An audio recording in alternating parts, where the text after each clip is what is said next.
So today I want to check out RuCode. That was recommended by Kano, I believe, and that would be a good thing to check out. I want to look at this thing that I saw on Twitter, which was interesting. Before we start, read through their docs. I kind of get what they're trying to do here. So they built, well, they claim they built it with AI. I'm sure it's possible, but they have this SDK, and I'm just kind of interested to see what they're doing here. So let's go ahead and check it out. It looks like they built this. Looks like it has physics and some cool, and I played it. It's actually kind of fun. So I want to read through, see what's going on there. If that's maybe something we can use for some other game. Because it would be nice to have some basic physics stuff.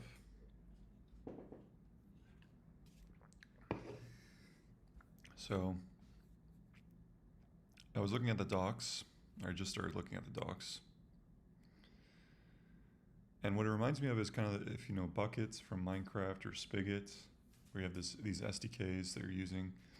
I mean, in a way, this is like a derivative of that. It's just not Minecraft, but it even looks like Minecraft. It's just kind of funny. I wouldn't be surprised if someone involved with, or maybe someone got the idea from Bucket. Because what is it doing? It's basically exposing, okay, some logic. Like if you look at the docs, you can like spawn in entities, which is, it reminds me a lot of making Minecraft plugins. So they have a bunch of base entities that you can use. The only thing I think with this tool is once you make the game, I think you're gonna have to publish it on their site. Like I don't think you can actually host it on yours. So that's a little like, okay, so I built this cool thing. What's the reward here? I guess people play. But can I actually do my own stuff with it? Can I?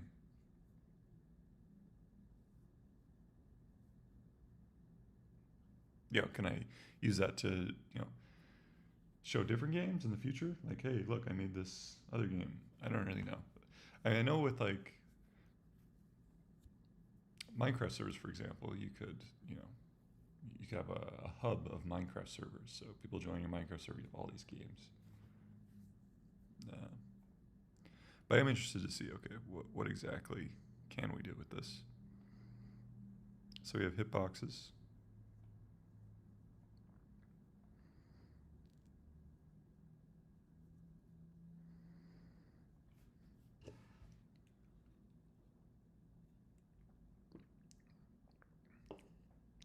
But I think there is a theme here that I find really interesting, which is an SDK that is basically an engine, right?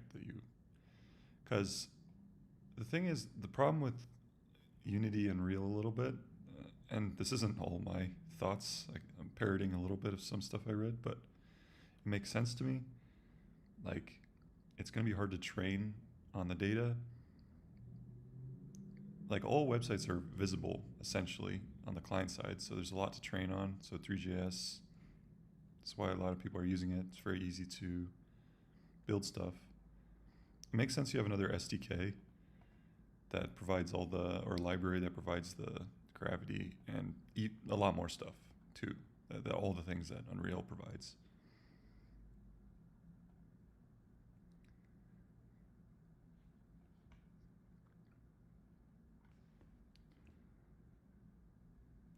But just make it more LLM friendly.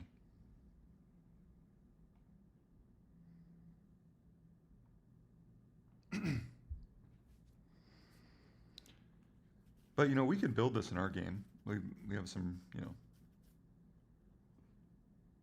we create like an engine folder. Actually, that's a good point. I'm thinking of it. I'm gonna note it down.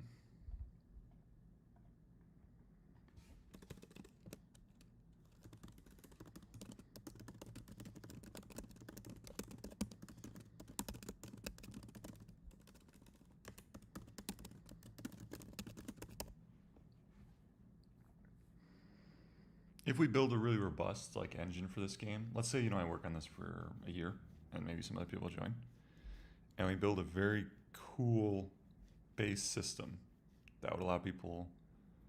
There already are libraries, I'm sure, physics.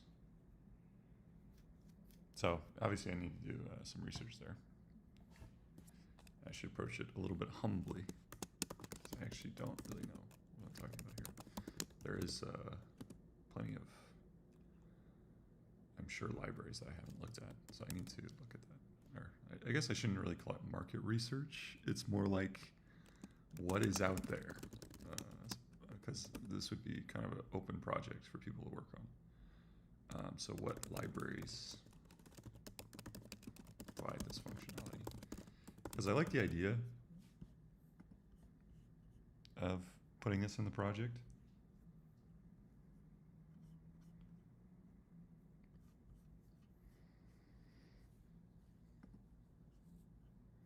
Oh, it looks like they got sort of a standard rigid body, which I was going to add to the game at some point. All that stuff would be a little bit more boring, but for people to watch, but it could potentially be something useful.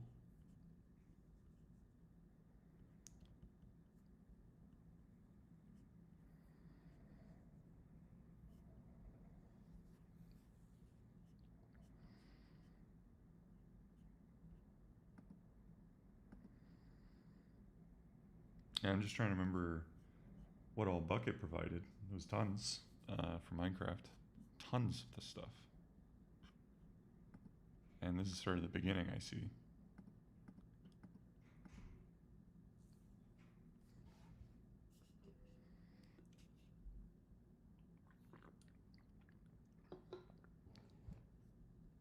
Bullet entity.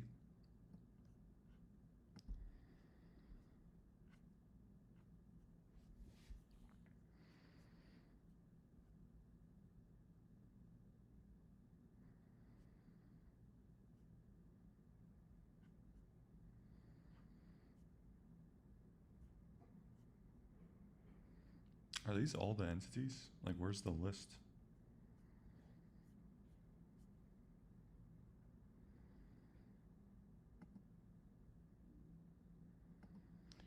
Like Bucket had, okay, on event, on player join, all sorts of events. So what I'm trying to find now is what are all the things we can hook up to.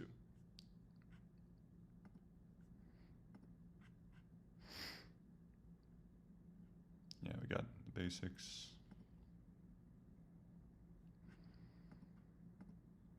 Oh, here are the events. I just couldn't see, didn't see it.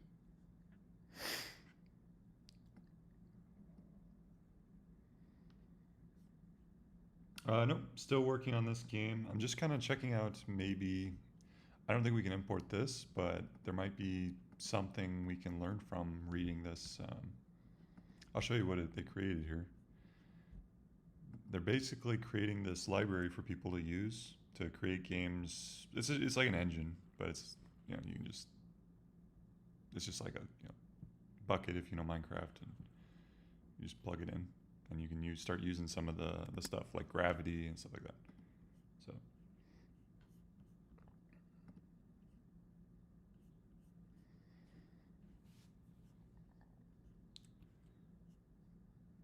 but yeah, I'm going to be working on that game shortly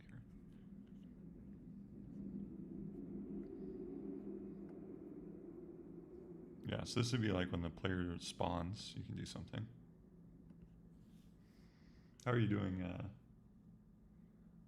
GA boy? Thanks for joining me. Get another coffee.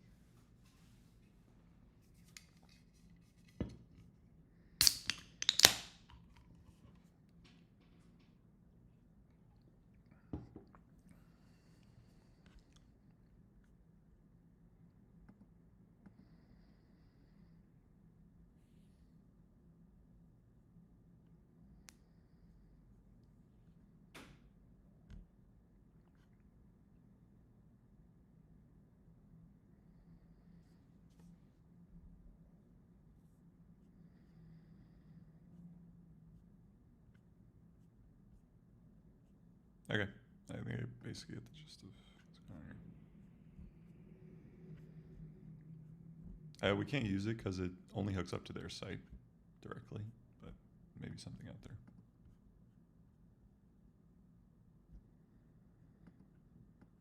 One thing I want to try today is this root code thing.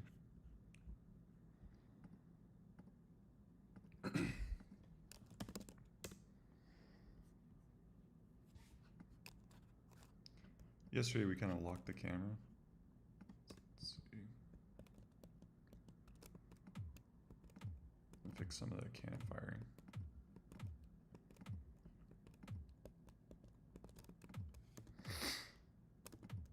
I think I'm gonna make it so the scatter shot doesn't disappear as quickly.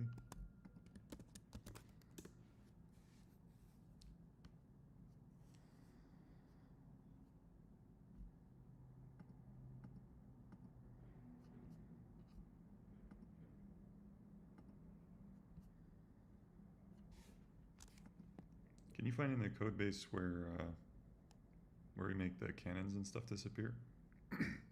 Like what time? Because right now it seems to disappear like after a second.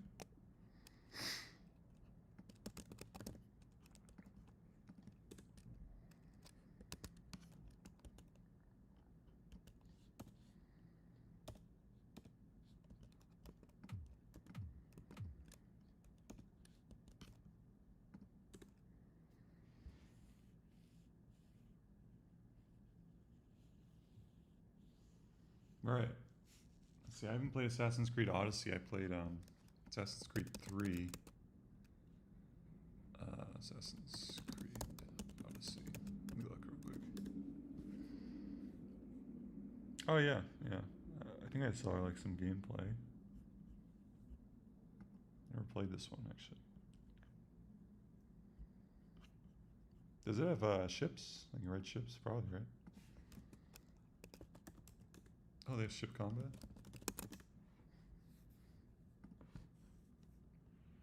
Oh, nice. That looks great.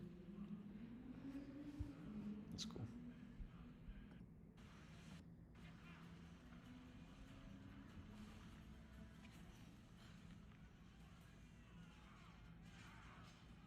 That's fun.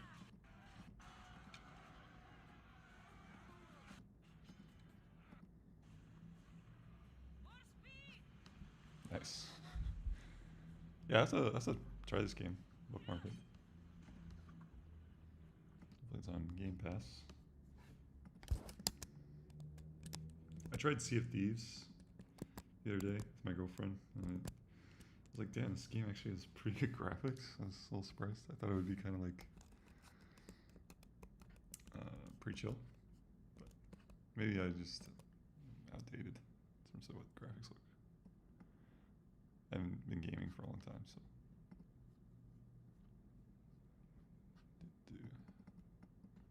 So root code. I think that's in VS Code. Let me see.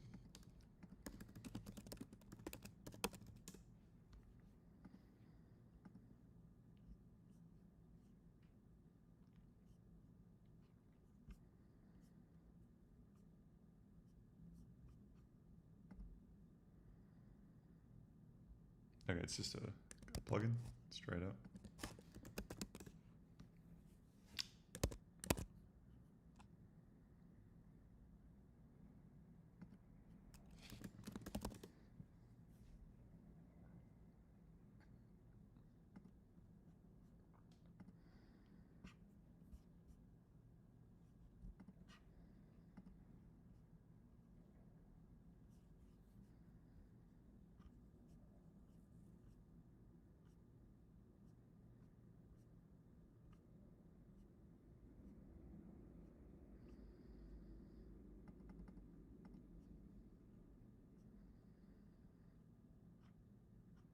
All right, actually, I don't really feel like doing this right now, so I'm probably gonna do this later at some point. Just maybe do it tomorrow, actually. I kind of want to work on the game instead of setting up tools.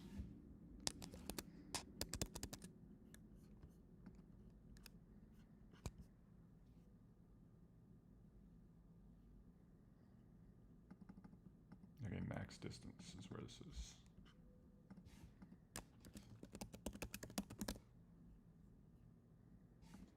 I don't think this actually is, but I think it could go farther too.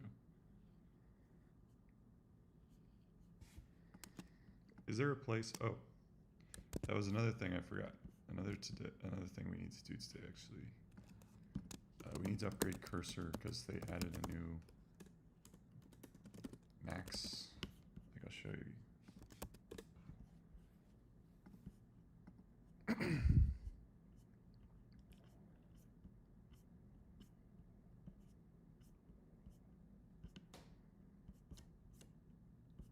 I guess it's not here. Oh, here it is. They added a max mode, so that might be interesting to try. So let me upgrade.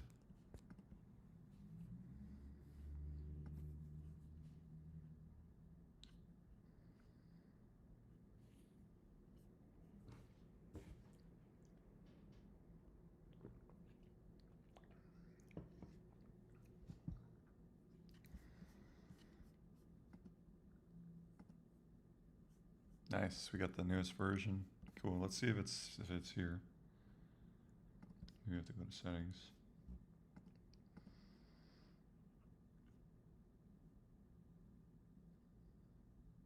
Do not see it.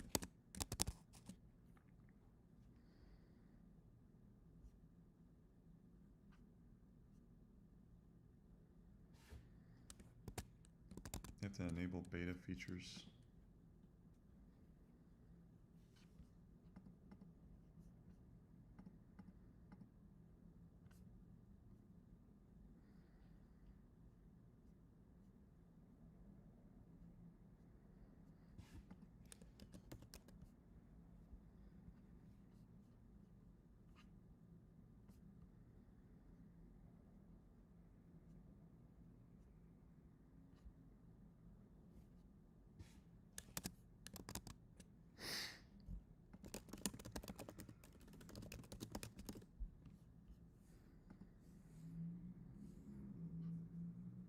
Oh, I see. I missed that. Right here. Oh, I already selected early access. Okay. So I guess maybe it's not available to everyone, just a few people.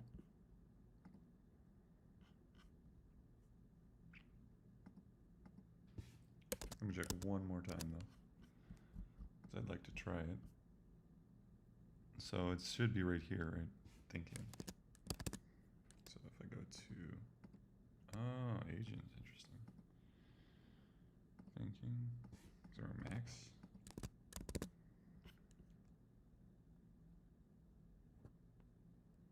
So I just realized the other day when I was trying to do this MCP tooling, I forgot to switch it to agent. That's why it wouldn't work.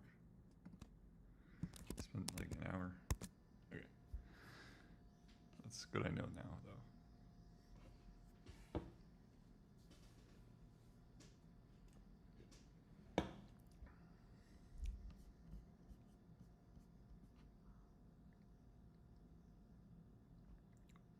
So yeah, I think we definitely don't have it yet. Because I do not see it.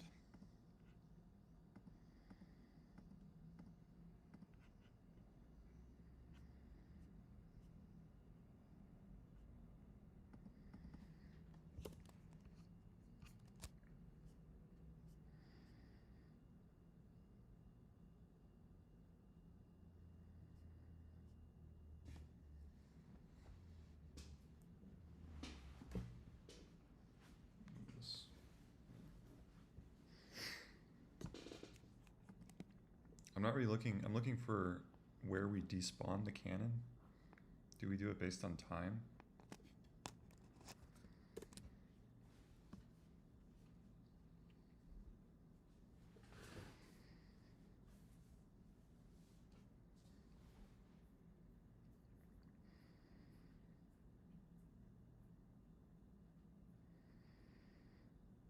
Oh, interesting.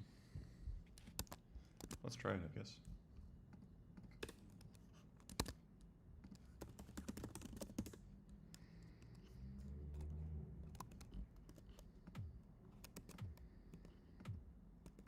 Oh, I see. Basically, when one of the cannonballs of the scatter shot hits the water, it despawns all of them. Which is so one of the problems that's happening, I think, is when one of the scatter shot hits the water, it despawns all of them. Is that true?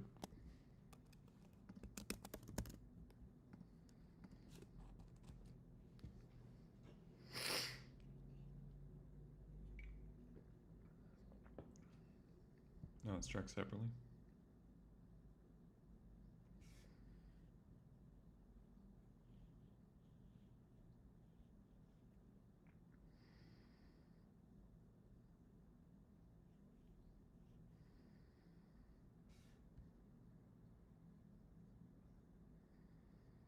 Oh, that's why.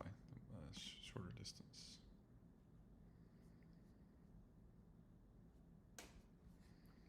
So if it has shorter distance, shouldn't it shouldn't it not fly as far? Right now they're flying as far as the cannonball, but then they all despawn in the air basically. So how do we fix that? Should it basically just there should be less speed going on here? Is that how?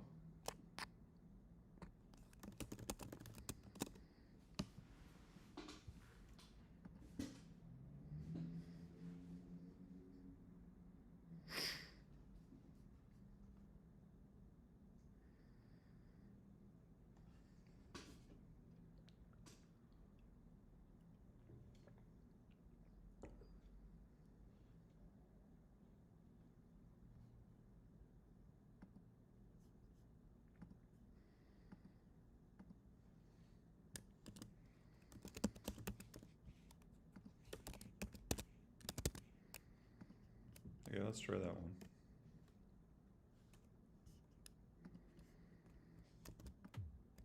Nice. Looks pretty good actually. We should make the distance really large because it doesn't really matter.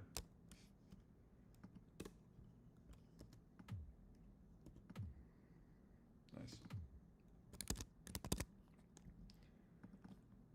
So with the scatter shot currently, is there lower damage for each basically, like if one of the cannonballs hits an enemy, shouldn't do a lot of damage. The damage with the scatter shot is if like all of them hit. Do we already have that logic in here?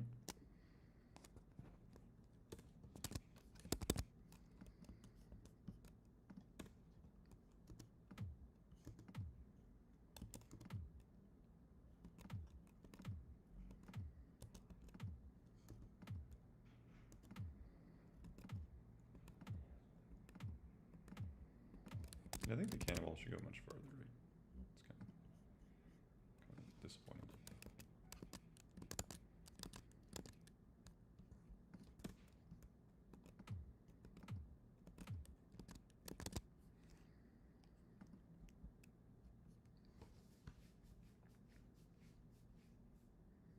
Nice. Yeah, that makes sense.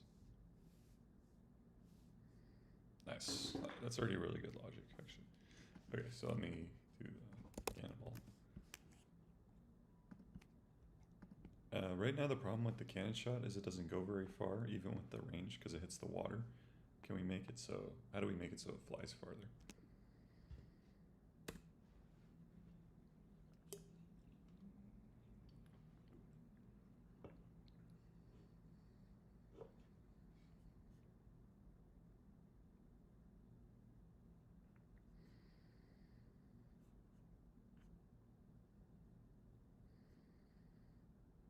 Nice. Okay, I'll just change that actually. Just change this.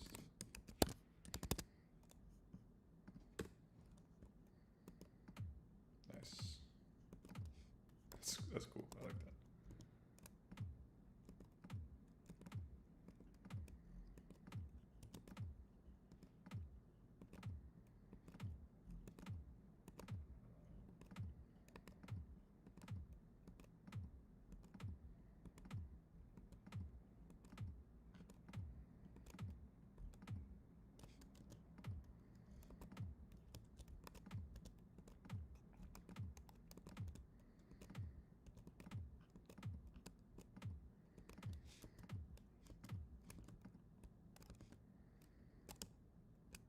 All right. The only thing is like, you make sure that based on when the user clicks, it changes the firing direction. So we need to modify that somewhere. By the aiming system, right?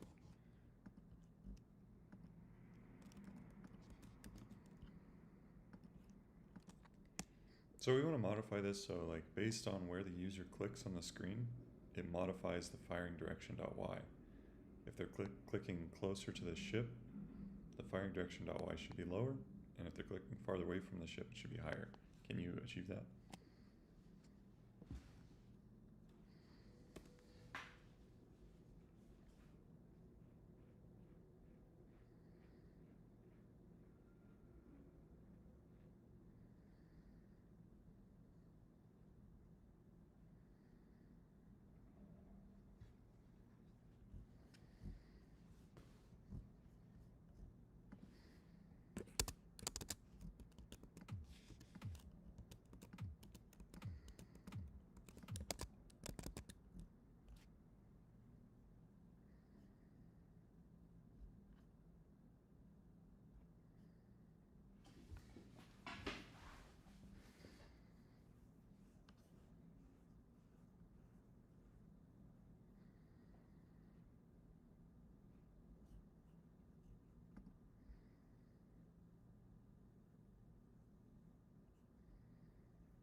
So this is the updated cursor, so I like the UI improvements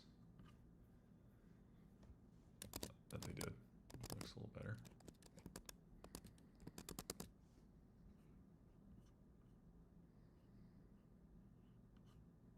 Last I saw, you had javelins and cannonballs. No arrows yet. I feel like that's a really good idea though, so let's do that. Arrows is like one of the special abilities. Okay, so let's add it to the thing here. Maybe we add that today actually. That'd be fun.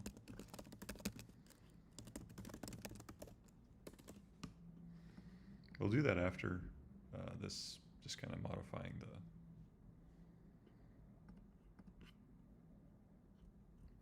the shooting a little bit.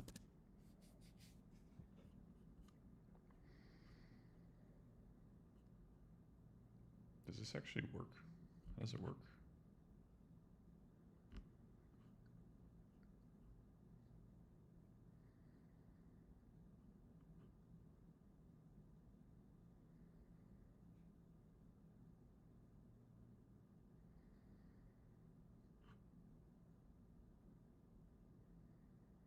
No, it doesn't quite make sense. Do you understand what I'm trying to do? Basically, based on where the user clicks to fire, it figures out how far to fire using the aiming system. So you need to expose something in the aiming system that the cannon shot can use, and other functions as well. I mean, other abilities in the future.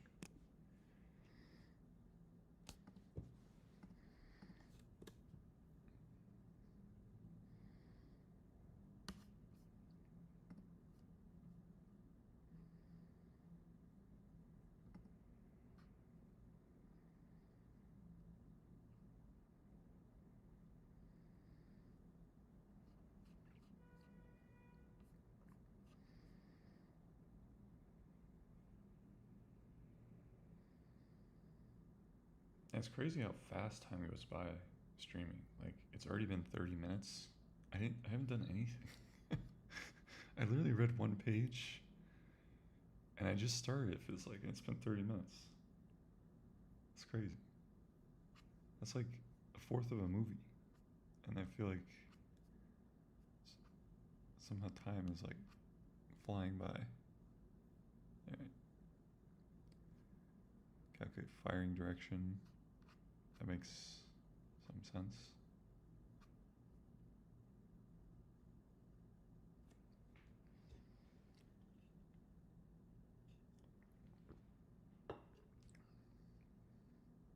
Right, you're right, the GA boy. I don't have any targets yet because I'm trying to fix the. I removed the monsters for now until I fix some of the problems with the shooting. Because like right now, when you click, it just kind of always goes the same distance, but it should be based on where you click on the screen, which is actually not a. Well, it already has code for that, so I think it should be okay. Let's see if this would work, what they're doing here. Yeah. Thanks. Yeah, it's just funny. Like, definitely, I feel like if I'm sitting down and working on this, I feel like 30 minutes would feel like a really long time. But for some reason, when I'm streaming, it goes by really quickly. I don't know if that's an illusion or not.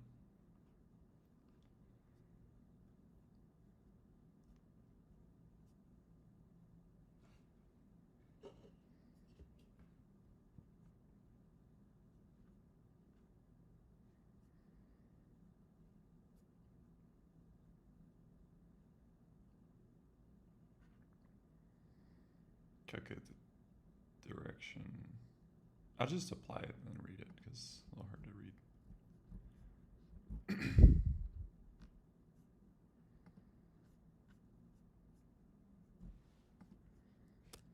Okay, so it needs to be modifying the firing direction. Y. It doesn't appear to be, so.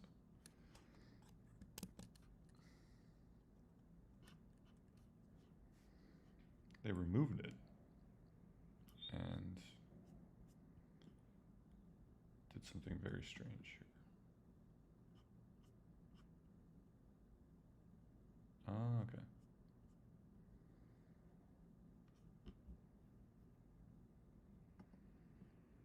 That actually makes a lot of sense. They really simplified the code here, so I'm pretty happy with that.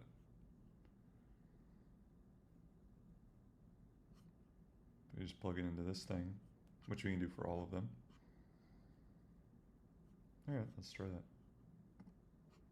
Now we just need to correct some imports.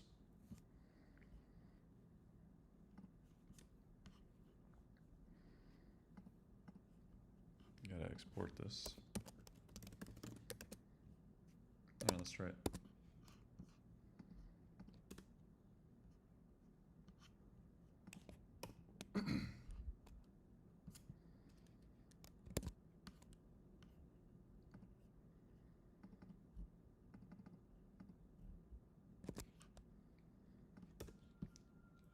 Strange error, so might have to restart the server here.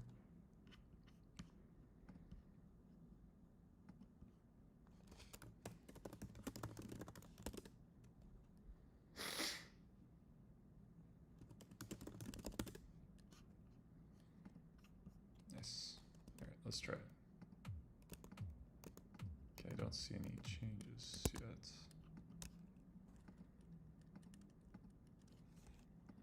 So I don't see any changes when, based on where you click.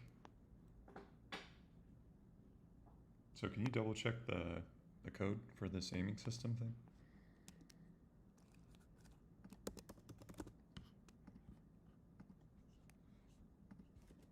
It still always fires the same distance regardless of where you click.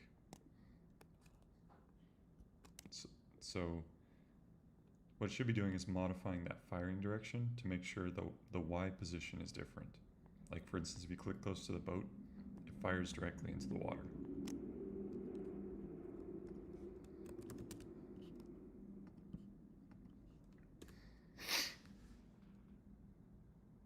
Oh, nice. Yeah.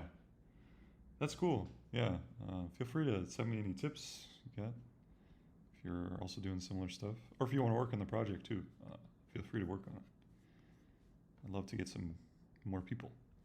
I realized pretty quickly that like in order to add all the things in the game that I would like to add, the only way is to get some people working on it. Because like you can build a simple game like this for sure, but to build like an actual MMO with like tons of stuff, you're gonna need a lot of people, even with AI, like, because a lot of time, I mean, you could have one person working for years and you can make maybe something fun, but it wouldn't have a lot of content. I feel like enough content for an MMO. But if you had like 10 people, or even 5, honestly, you could probably do some pretty cool stuff. And also, like, let's say I wanted to work on another project, right? And other people could pick it up, and that's really cool. So that's why having it open source, I feel like, is going to be the way to go with this. But I feel like I need to get it to a place that is pretty fun already, and then some people maybe watch some videos or something, and then they'll start working on it too. That's the goal, I think. So yeah, if you're interested in working on it, feel free. But also, if you're not, that's fine too.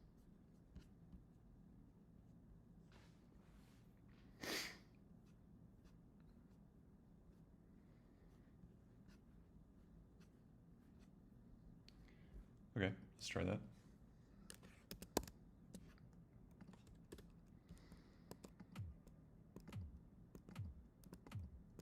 Pretty good. I can definitely tell it's changing the Y, which is a good start.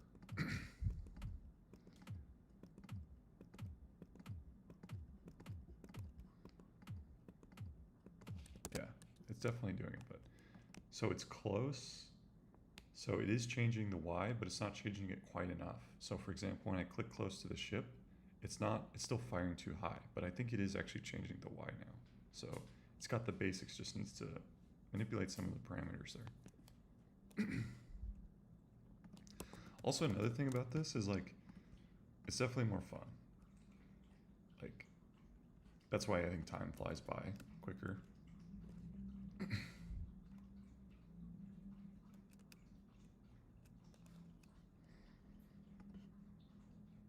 I need the world recaster.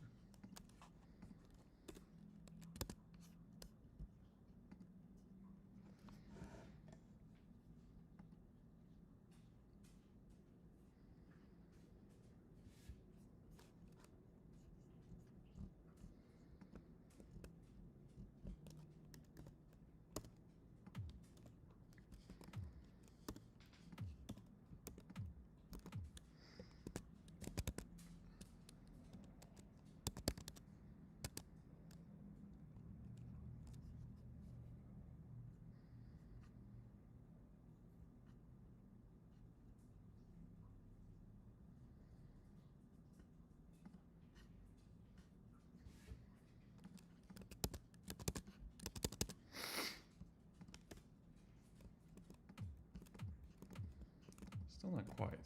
Yeah.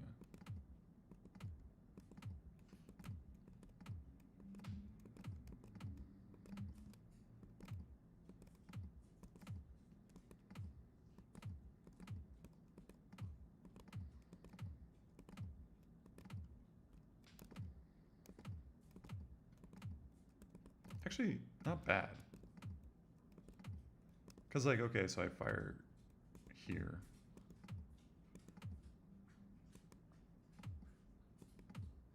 Doesn't need to be exactly where I put it. As long as it fires in the right direction, hits the enemy.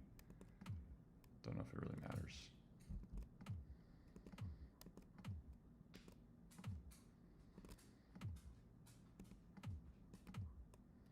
I'll make the distance larger too.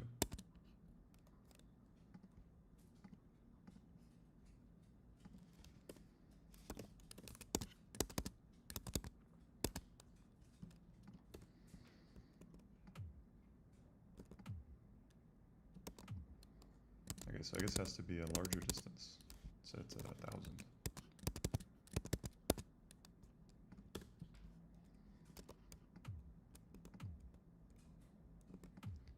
Oh, there's gotta be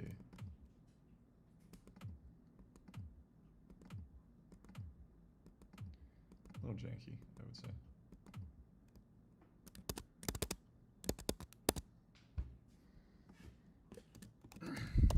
Oh, there's another one. There's two x variables. This is confusing.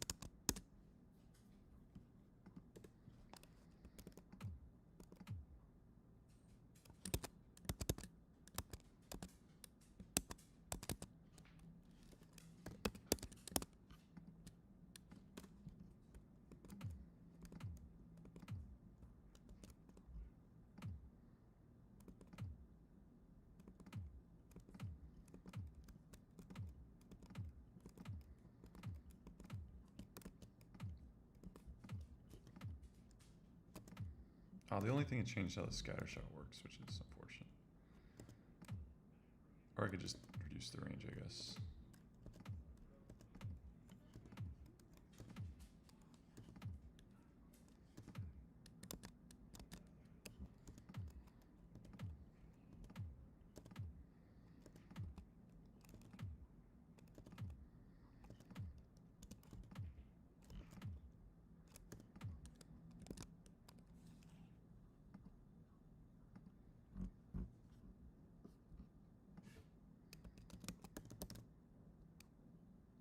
Yeah, yeah.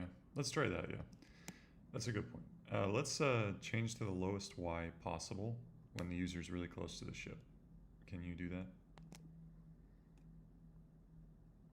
Yeah, I think that's actually a good prompt. I think that might work there. And then another thing we're going to do is fix it so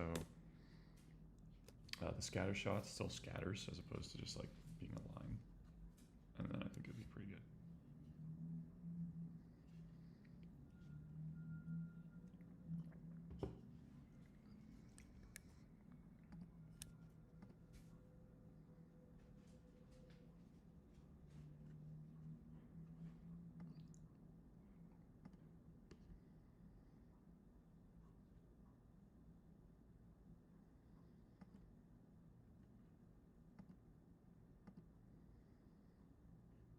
Let's see here.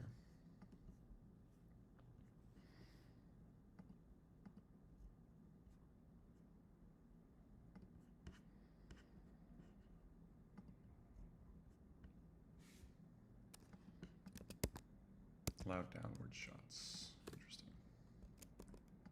Nice. Good job. Yeah, your prompt worked. That's cool. Good job. Cool. I'd say maybe a little too ridiculous with the vertical, but other than that, it works. And then let's modify the scatter shot. I guess we can just reduce the range a little bit.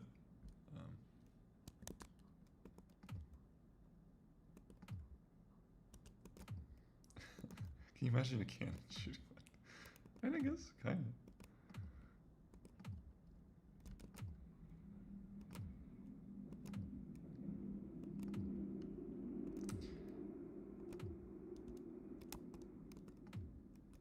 I guess I'll keep it for now. Yeah, it's yep, that's good. Cool.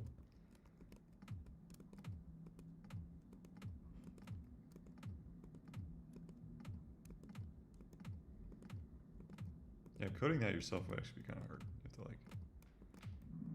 You have to do a 2D to 3D, which is super easy. All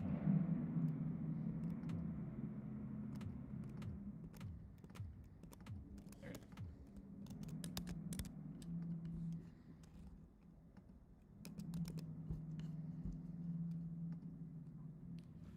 Nice.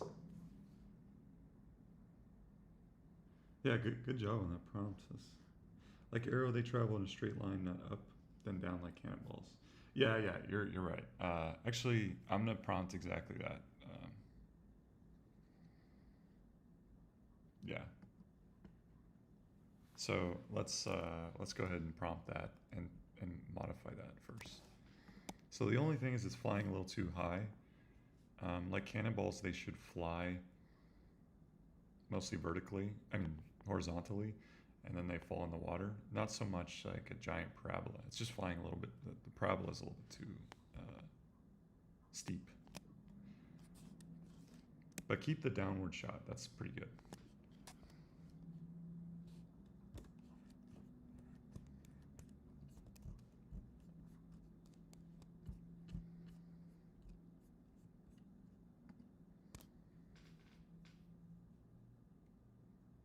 So they actually have the min vertical adjust here. Oh, I see. I can actually stop this and just modify this here. Let's try that. So max vertical adjust. So if I change that to 0.1, let's see what it does. Nice. Actually works pretty well. Cool. And then closer. Nice. Cool.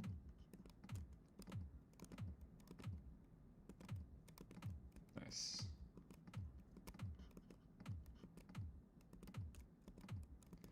The only thing is, excuse me. The only thing is, like, when I aim up here, it fires backwards, which is a little strange.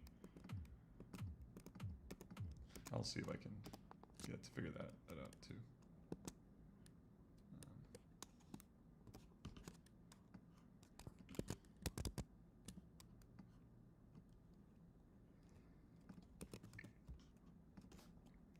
It's really good. The only problem is when I aim at the sky, it fires backwards. So it should just, that's a small bug. So it should just be the inverse of that. If I aim at the sky, it should still fire in the direction that my cursor is somehow. Not really sure how to do that.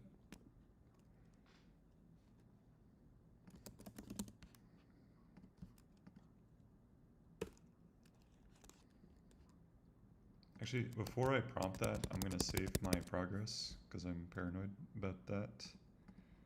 Because I actually like what we've done here so far. So I'm going to go ahead and push this first.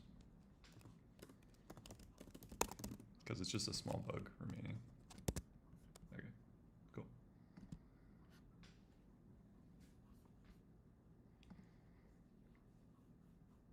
Yeah, I read on Twitter, like some people, people that haven't, used Git before, they're trying to do this and they just mess up their whole project with the agent.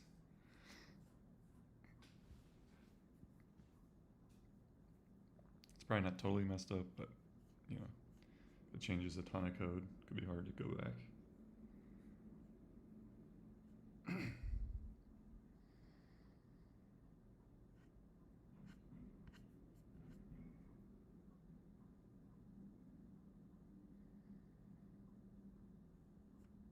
Actually, I like that they're doing it at the Raycaster. Actually, don't you think it makes sense to do it at the Raycaster? Because we're going to use this code everywhere. So can you make the change there? Is it an easy change? Before you code it, just let me know how big of a change would this be. Because I don't want them to go crazy with this particular problem. It's just a small thing, in my opinion.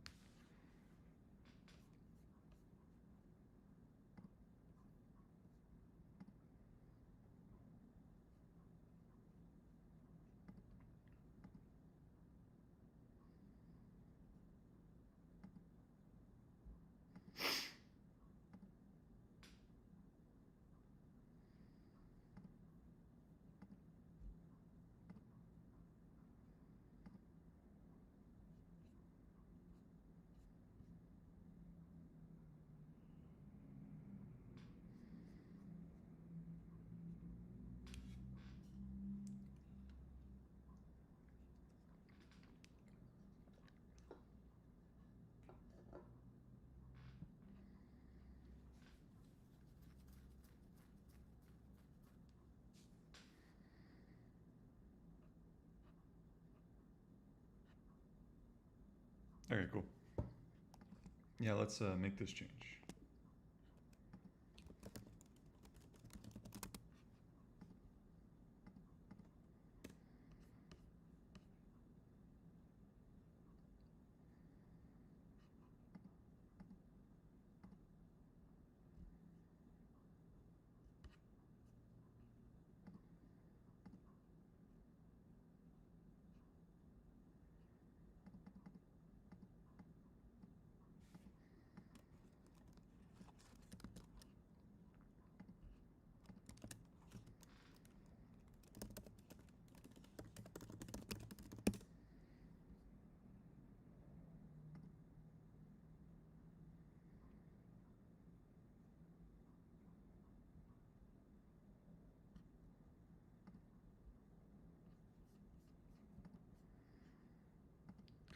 Let's try it.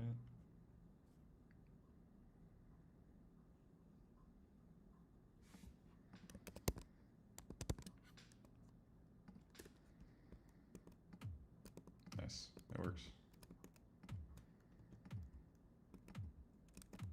Cool.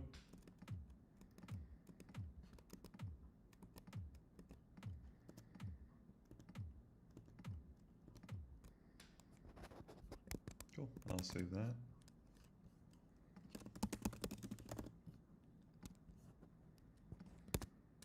Next thing is the scatter shot. Needs to use that new system we've created.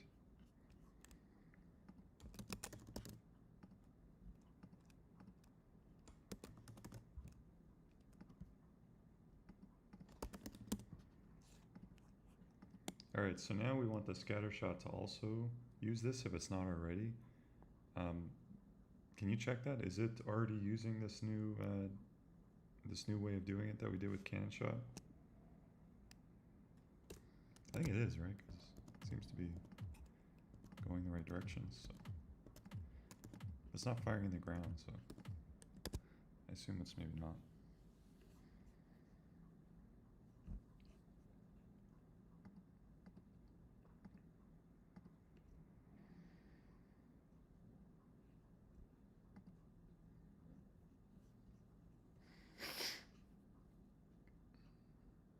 Okay, it's already using it. Cool. Nice. Yeah, let's do that. I gotta say, this new cursor update has been pretty spot on so far. Pretty happy. We'll test on some other stuff, but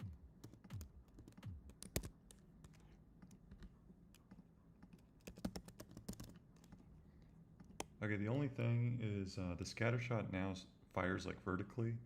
Before it would like spread out all the shots horizontally. Can you try to figure that out? How we can make that happen? Is there a config change? Maybe this trajectory randomness thing? Is that the way to do that?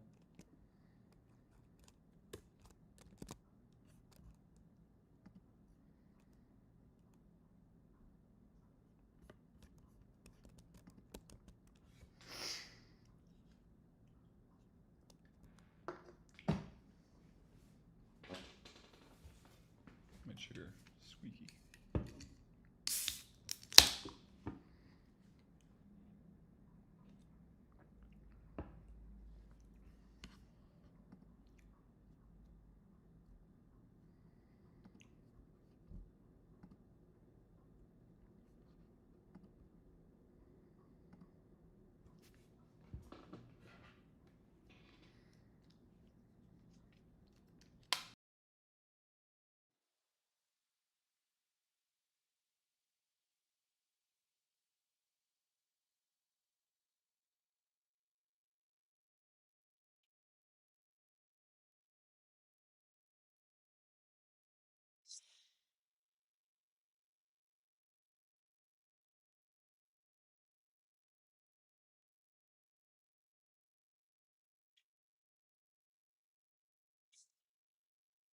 Yeah, let's see.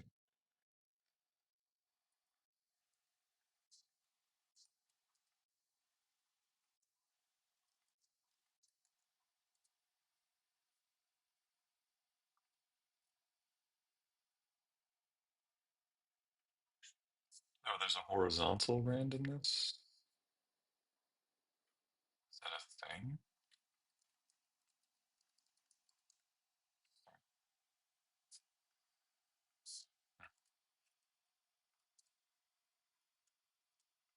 Oh, nice. Pretty good. Nice. That's really good, actually. I like that. I think it's maybe a little too horizontal.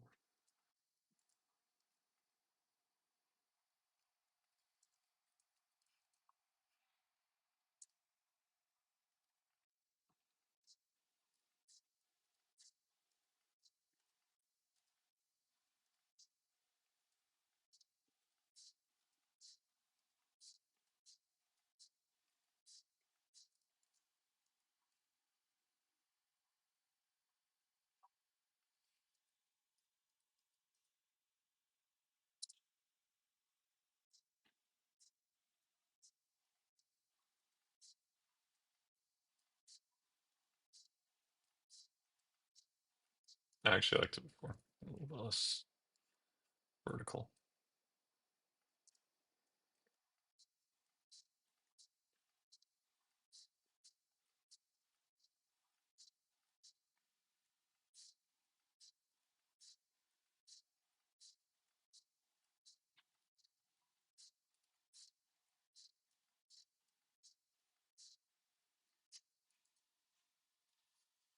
Okay, so I'm thinking two things, or I think the harpoon can do three different things, which would be make it kind of interesting. Hey, GA boy. Mount like, yeah, I don't really know if I'm gonna do the ammo count yet, because I'm not really sure if that's. I mean, maybe. I'm just trying to think like, is that it? Is that something you think would be fun? Maybe like you have to be careful with your cannons. I think for a while at least it'll be infinite, but not use too many. Okay, so on the harpoon thing, I was thinking to do three things. It behaves like a grappling hook, number one. It also can reel in monsters, and it's a grappling hook when you hit islands and other rigid things. Then it'll pull you closer to it automatically. You can also just reel in monsters to use with the scatter shot. And the third thing was what was the other thing? I guess that's it, right? Just two things.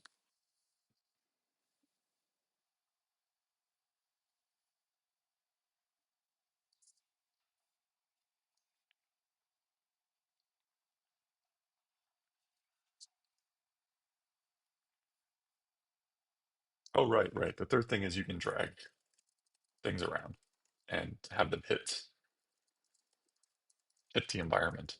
So like let's say you attach but you don't reel in, you can then just drive around and the monster just like swing around you and you can just like hit it and stuff. So I think we could do this stuff today. But the first thing maybe we could also add this arrows thing. I kind of want to focus on the harpoon because I think this would be like the one kind of interesting mechanic, like the first interesting mechanic that's like I haven't really seen a lot of, I guess. You see like grappling hooks, but you don't necessarily see it like a ship game, so I don't know.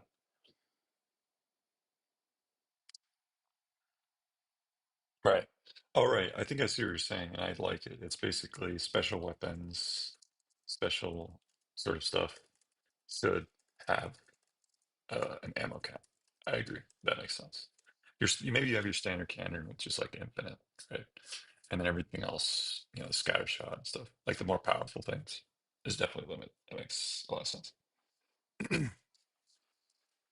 Yeah, yeah, I like your idea actually. I think it makes sense, and I agree.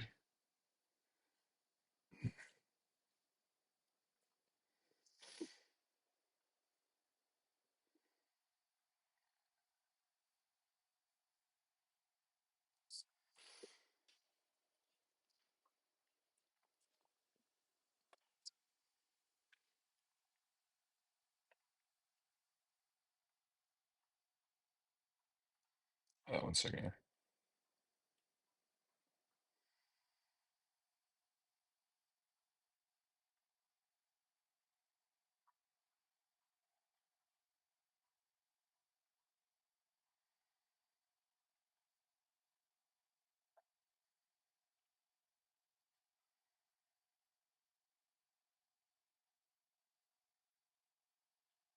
Okay, cool.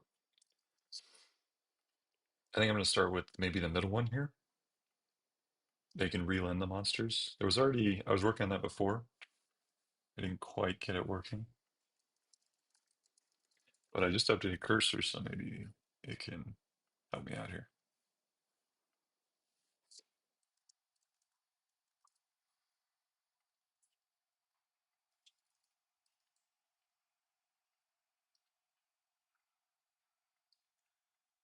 All right, so I want to start this harpoon shot functionality which will be sort of unique. I'm going to paste the three things that I can do. We're going to start with one of them.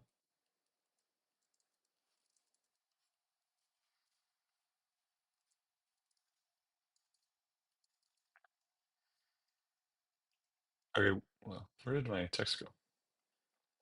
All right, we're going to start in this harpoon shot ability, which will have three functionalities, but we're just going to start on one of these.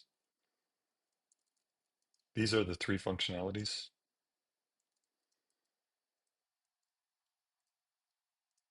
Let's start with,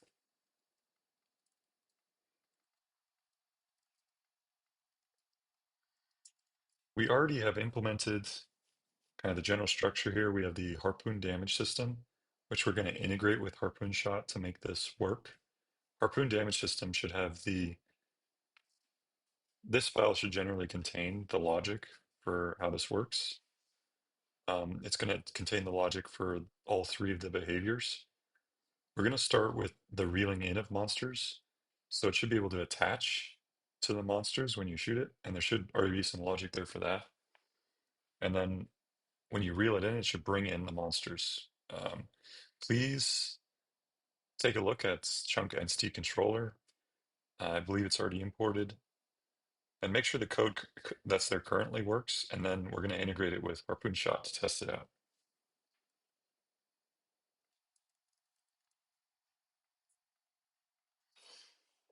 Cool. Let's try this out.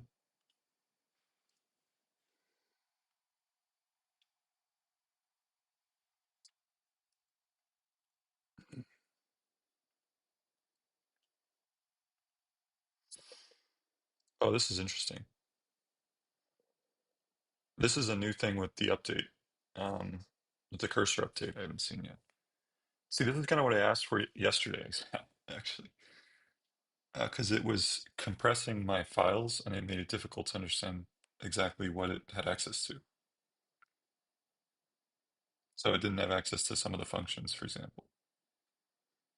So I can enable it now. So that's good to know.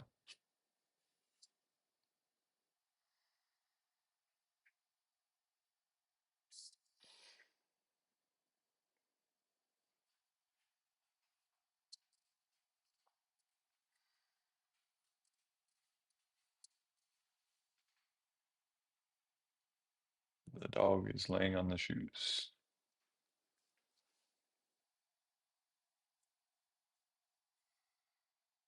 I'm gonna take a picture. It's kind of fun. Hey ZooTube, how's it going? The dog is laying on my girlfriend's shoes, like his face is in the shoe. I don't know why. Hey ZooTube, how's it going? Hello. Auto reel, press key into the reel. Oh, GA Boy, that's a cool idea too. GA Boy has the creativity that I want. So auto reel or press a key to reel. If it's auto reel, it should break after time. I like that a lot. That way people aren't, and actually, I was kind of wondering about this. Like, okay, so you're just going to drag people forever? That's a little bit weird, but that makes a lot of sense. Like, after a certain time, the string will break. And also, if you're reeling in, you can't just like ride around and reel them in forever. So same thing.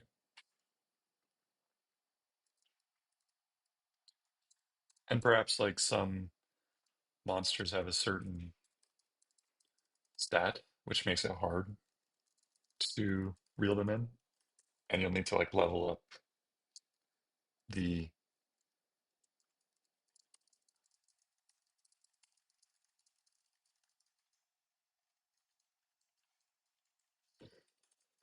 harpoons in order to be able to do it. And there should be some like notification probably, like some on the screen, harpoon broke or something. Maybe make me visual though, it doesn't have to be text. That is definitely, I'm gonna give you credit.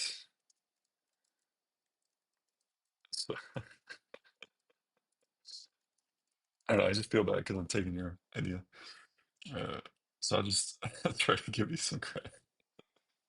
But it's a good idea. So whenever I mention it, I will try not to make it seem like it's mine.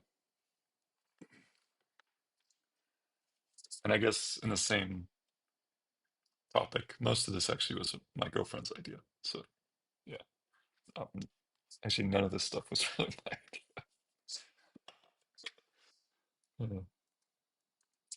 The only thing I'm good at, I feel like I can be like, that's a good idea, but can I come up with it? Maybe not. Just if I it's just I hear it, then I know it's good. That's it. Um,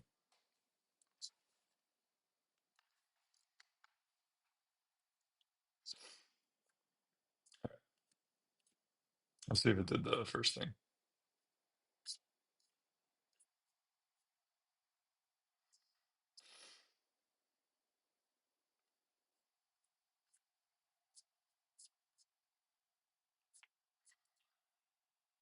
Yesterday it just wasn't working. Like we had all the general logics. This makes sense. Didn't really change a whole lot. Um, let's try it. I need to spawn some monsters though. It's kind of important.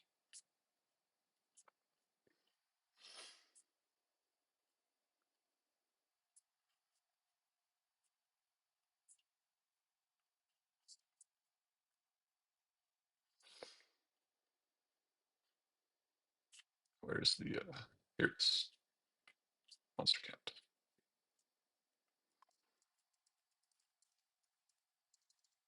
Oh yeah, we moved it, so it's in a different place now. But I remember because we moved it, I did something weird when I removed them. Let me check here. Oh yeah, so I changed these to 0.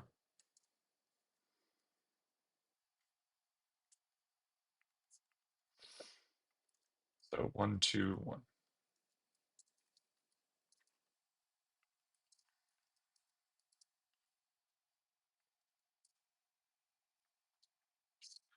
So let's anger one of them.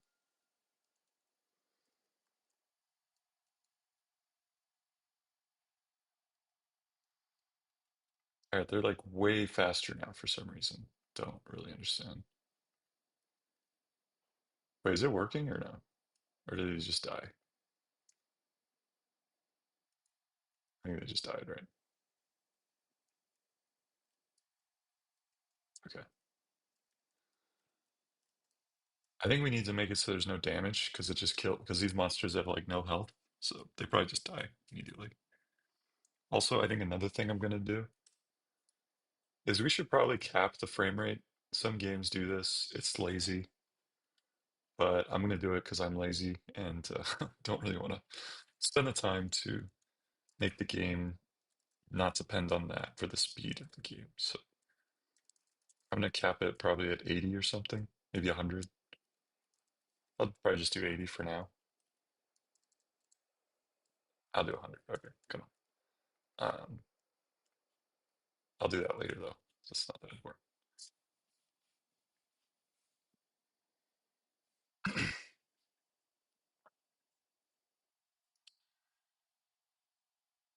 So they die really quickly. Let's try to change their health. See in here. Let's just look up health actually. There we go. Let's just make it like really large. Like 1,000.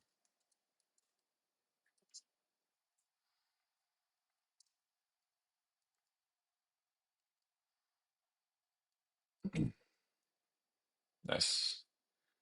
Kind of looked like they attached, but I don't think they did, right?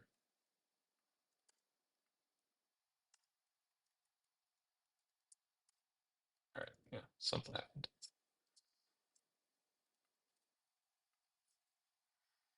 I'm gonna try to ask this particular issue. And I think this time I'm gonna see if I can select the longer context because I saw that as an option. Right. Ah, this is nice. So we can check this now. Perfect. I'm actually not sure, was that always there? Did I just miss this the whole time? The last 2 weeks?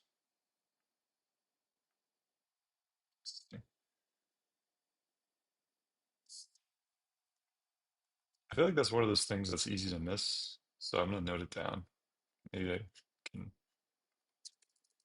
make sure not to forget that. I don't think I will, but okay. So I want you to try to figure out why when I shoot the harpoon shot, the sea monster immediately dies. Is our harpoon damage really high? I set the health of the yellow monster really high too, so just wondering.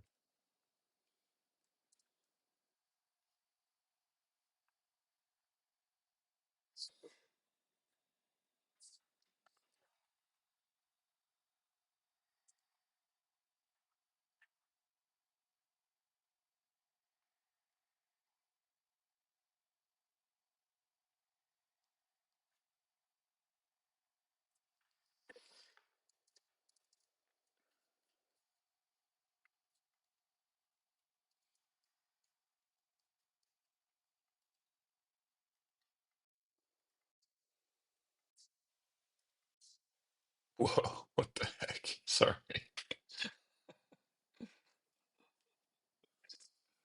Let's give someone a stroke or something. What the hell? So when I hit something, I guess the screen can glitch out like a lot. Or I do the.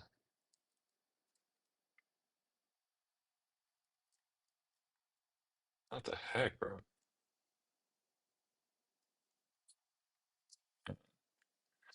That's gonna be annoying.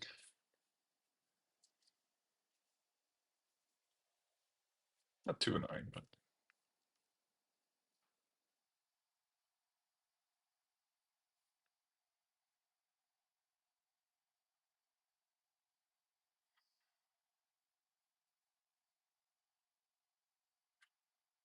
I apply here.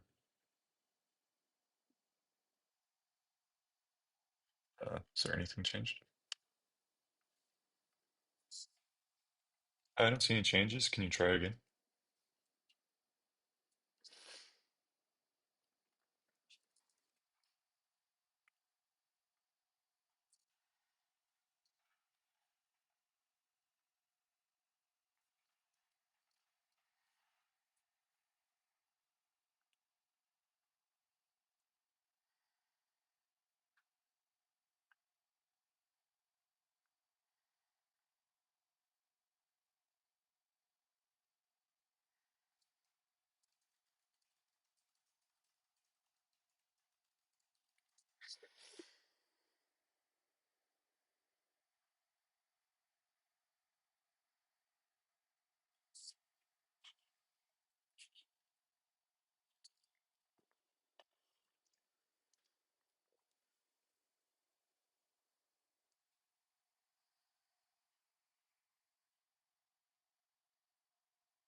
Okay, let's try that. No changes made.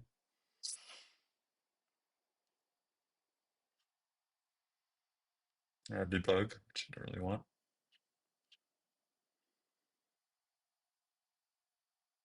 Oh, it's probably because I need to attach the damage system. So are you seeing this? Is this change in damage system for the harpoon? The damage?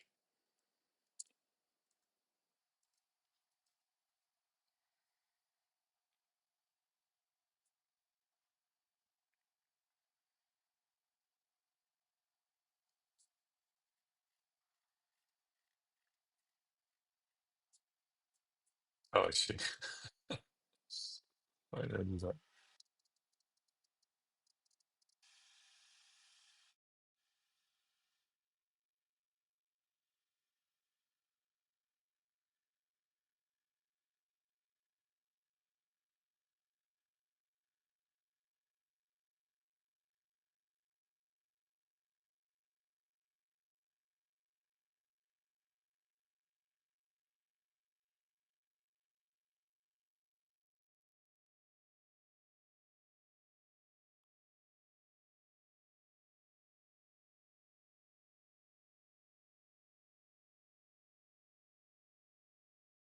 I'm just going to copy it explicitly because for some reason the apply is not functioning at the moment.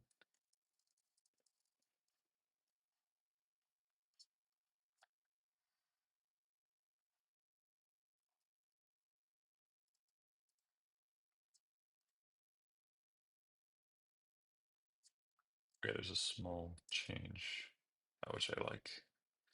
It's actually pretty good code, I would say. So apply damage. Do we actually not have? We actually don't have that.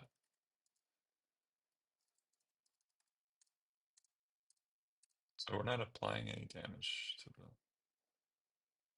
image.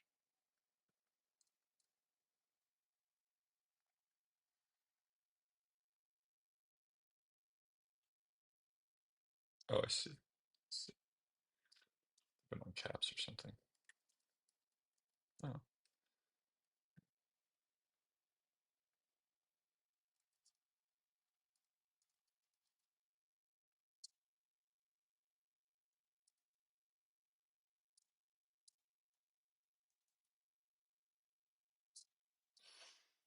let's try again.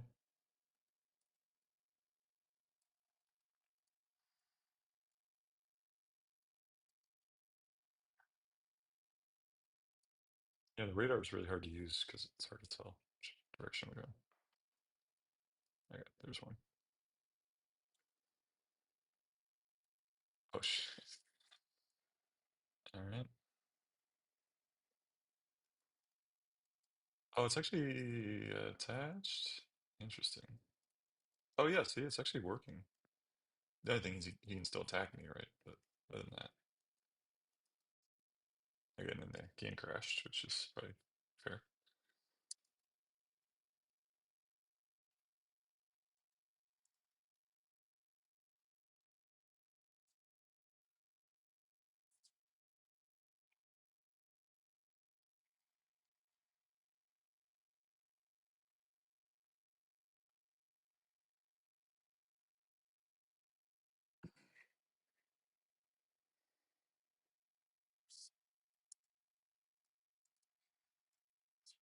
Let me try it one more time, though. Because I want to see which part worked, which part didn't work there.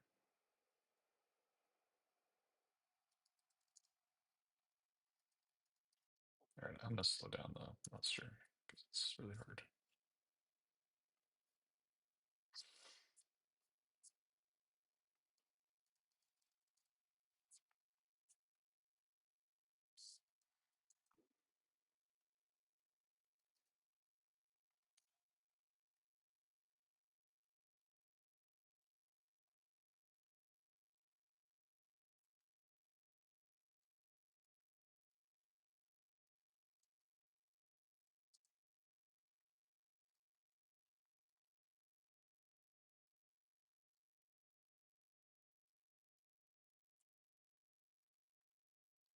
Like right on him. Okay, here he is. All right, so I hit him. I just killed him with the...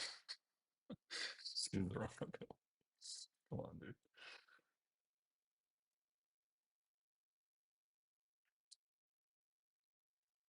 Why is this radar so hard to use? Like, this isn't going to be simpler.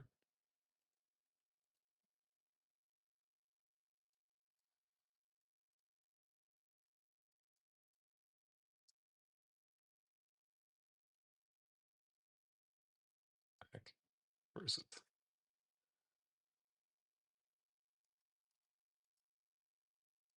They're coming. Any day now. There it is.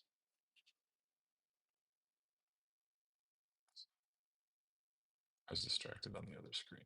Okay, one sec.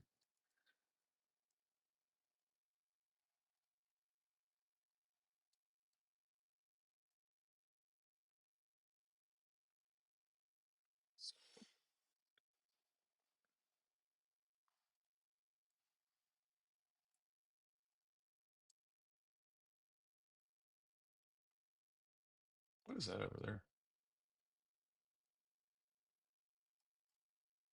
Okay, cool. I can actually use this now. Press the wrong key again. There it is. All right. So it's R. R.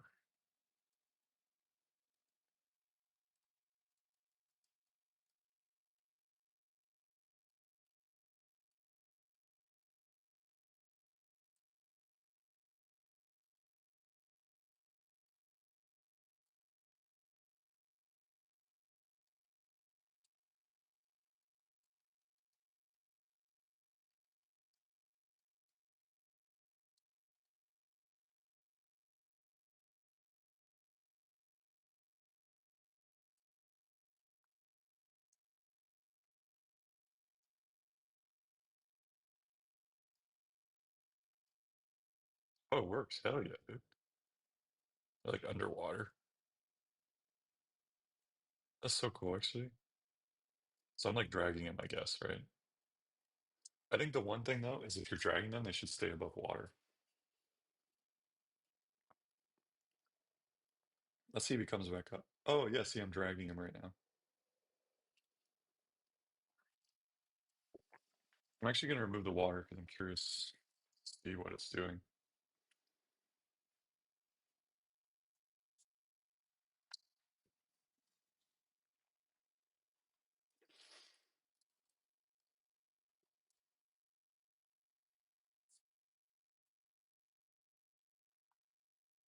I see why it's so hard to do anything. Okay, so here. So I have him, right? He's hooked on.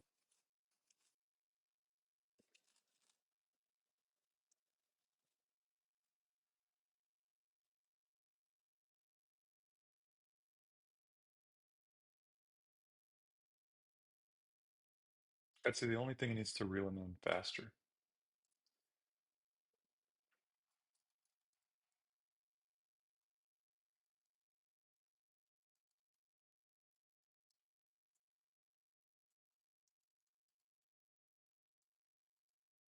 Oh no, I actually haven't pressed the button again. This is kind of a key. This, it's actually working.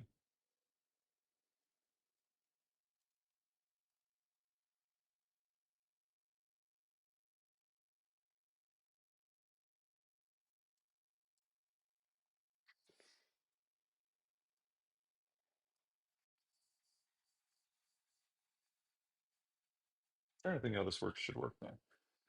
So after you start reeling him in, what happens?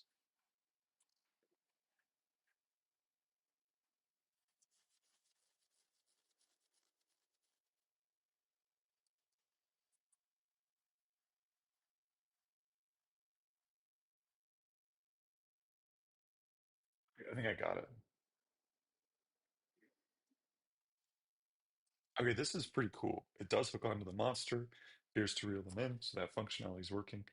What I'd like to add is like there's like a fixed length to the harpoon, right? So if it hits that max length, then it starts to drag the monster behind you, right? As you move around. And if you stop, then the monster can move freely. Like as long as you're not reeling in, the monster's movements is not really affected too much.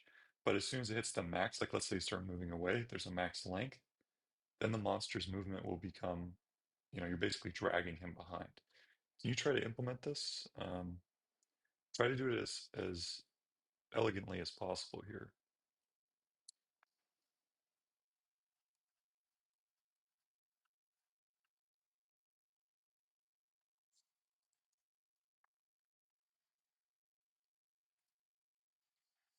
So this is pretty cool. I mean, we got the basics. Like we can reel them in.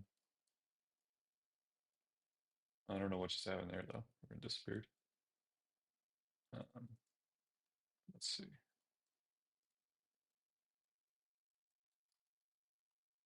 Okay, yeah. So we have him attached, and I can reel him in. And I can shoot him. Which is sort of the general idea.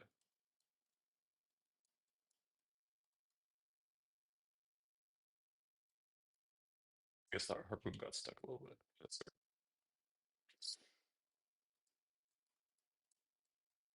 Probably we need to have a thing like if you kill him, then it knows it's detached from the monster, something like that.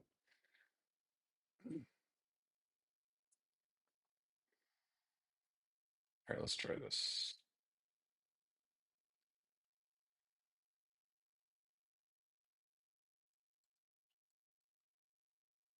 Active harpoons, harpoon shot.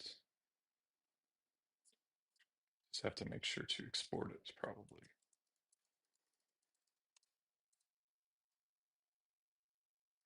Ideally, you have a getter, but that's good.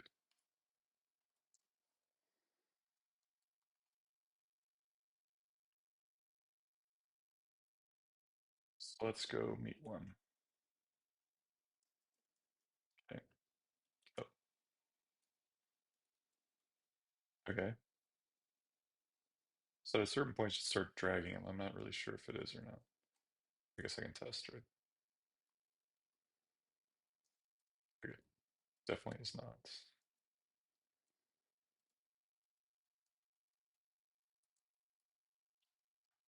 So right now, it doesn't appear to be dragging him. Can you make the max? Actually, I can do that myself. Max tether length. Max tether length.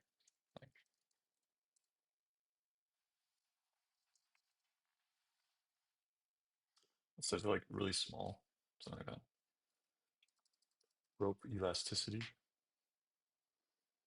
Don't really want that till the. I'm not sure. Maybe we do. Maybe later. Drag strength. Oh, so okay. Yeah, so this should be 1.0, right?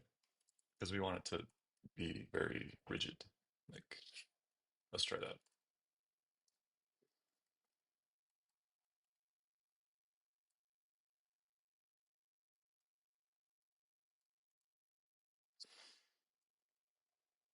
Okay, cool.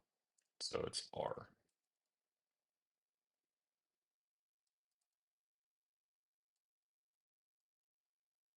Okay, so it definitely is not dragging.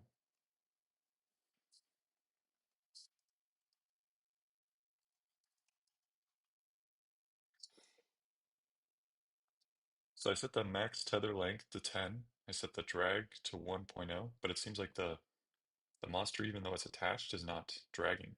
Can you double check that like I don't have to reel in for this harpoon to have this max tether length? It should always be applied if they're attached. So can you try to double check what could be happening?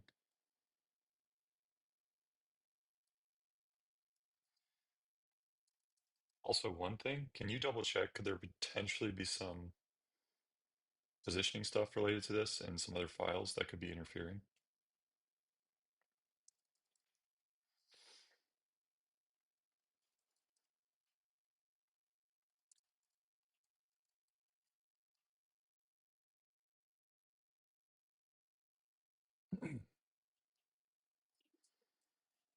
Ah, he's coming.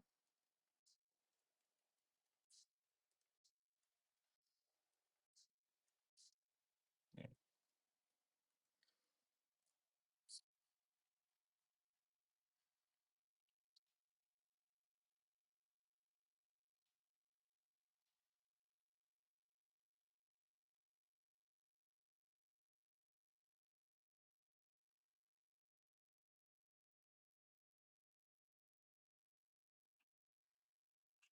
So yeah, one thing I liked, I don't know if this is with the new cursor update, but it seems to be containing the logic correctly. Like I don't want to spread the logic for this in every file, but it seems to be trying to figure out how to do it in the right place. I'm not sure if it's just this particular thing because I just updated. But I was having issues with that when I was working on this before.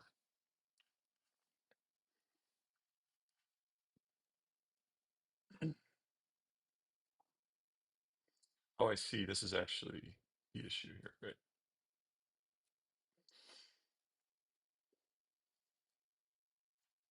Because I don't think we were calling this anywhere. To check. Were we? Oh yeah, we weren't calling it, right?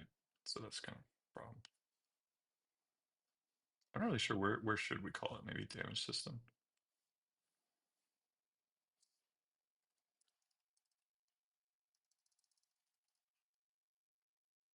Should we add this to the game loop and damage system, or do you think we should do it in main? Where do you think would be the best, like stylistically? Not sure that's a word. Apparently it is. Recognize it.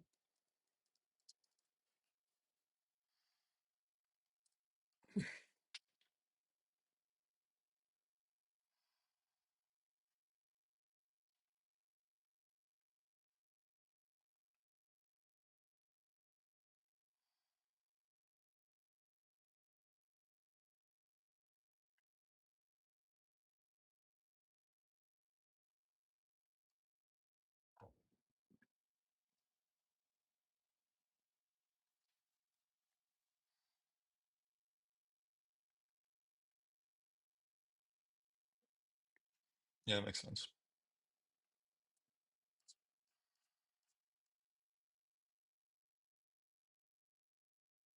Yeah, cool. Let's try it.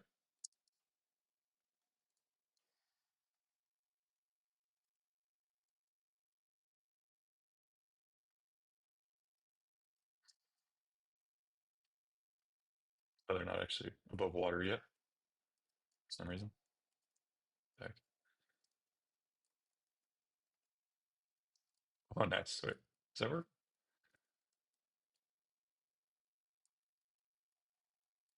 The real end's definitely working. That's good, at least.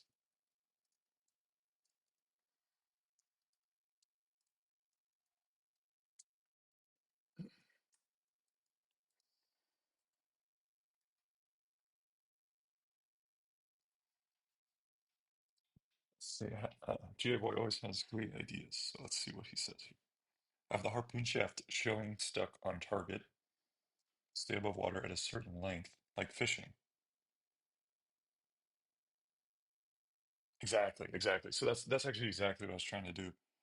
I do like the second thing though that I didn't think of is it's not only that it has a maximum length, but it also should, if you are at the maximum length, they should stay above water.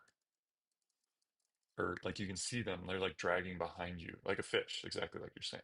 Yeah.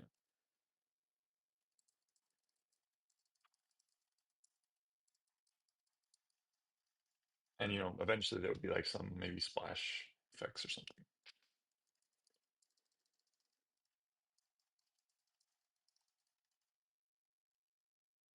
Yeah, yeah, that's pretty dope. I like that.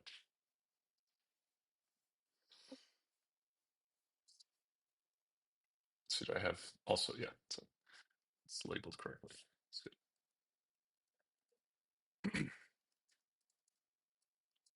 So let's see what else could be the issue. Let's try plugging it in again.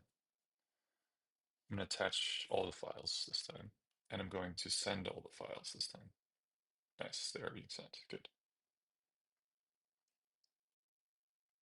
So what I'm trying to figure out here is right now when you're attached to them, the max tug length is not really being respected.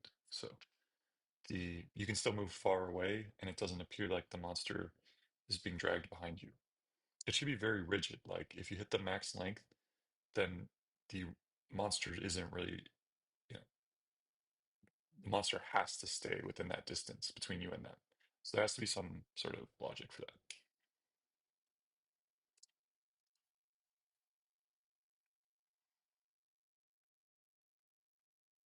Yep. So we actually it did implement that already. So we do have that, this max tether length. I set it to be very short, which I hope is not the issue. Maybe it's too short.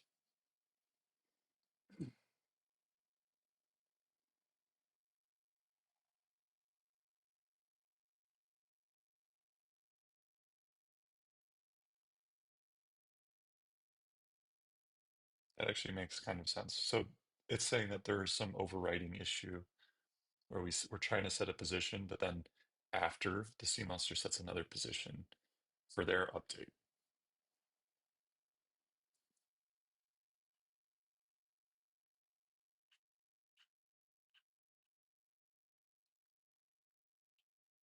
Oh, I see. So it's saying I need to call it after.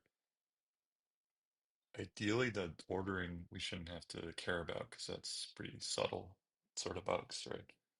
So you try to figure out how to solve this without caring about the ordering of the calls.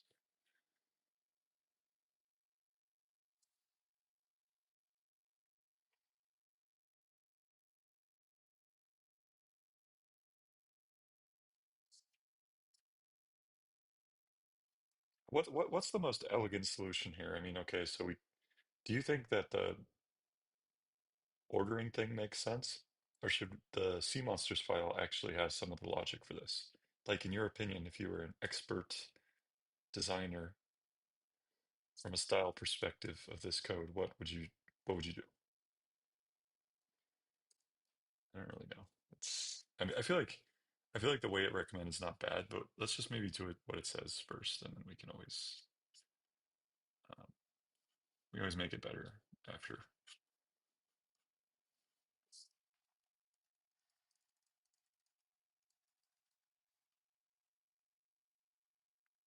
What do we call it? Updates projectile collisions? Is that what it is?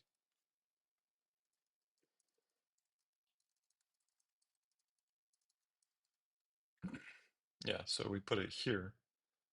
So we go into our main. We just have to make sure to call it after the sea monster update. So that'd be here. And we'll see if that works.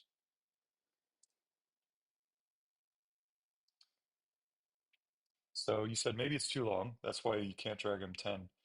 Yeah, so you have pretty good so I happen to know that 10 is really small in this world, but you're right, totally. Like if we were just starting, that's definitely the first place I'd think like that 10 would not, 10 could be potentially very huge. But like I'll show you, you can tell the units in this game by the positioning stuff up there. Excuse me. So it's actually pretty short distance, and I think I think we should actually try making it longer maybe because I don't know if maybe it's too short of a length for maybe like we're automatically outside of it. Um, I'm just gonna try that, but I think that's probably a long shot. Max attach distance.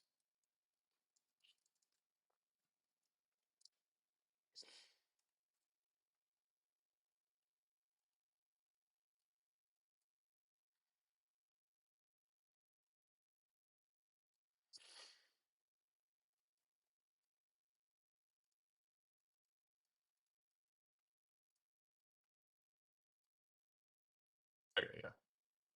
But you know what? Let's just try it. Let's make it one. Let's see if I mean if it does something, then at least we know because I've had multiple times that it's made configs and then the configs don't actually change anything. Actually, you have to go in and change the variables. So it could very well be something like that as well. Okay. I'm actually going to ask it that.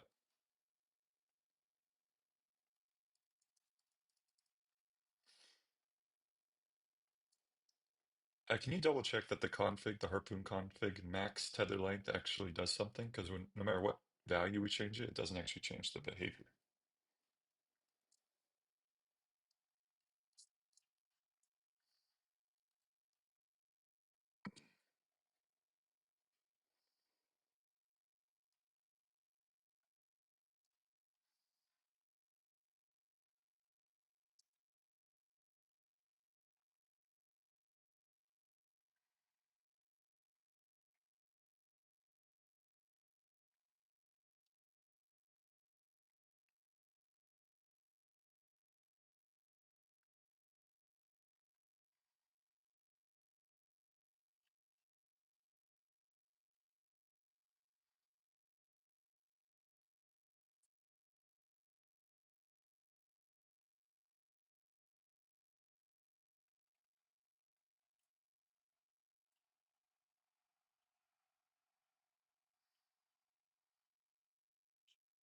Yep, so we already did this, right?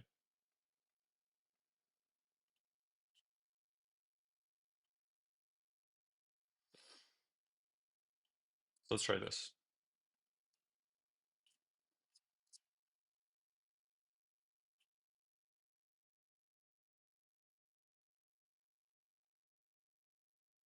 Yeah, maybe it works.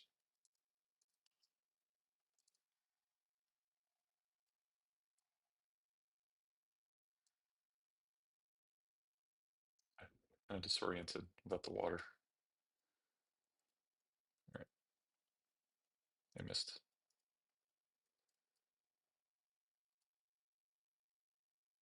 Okay,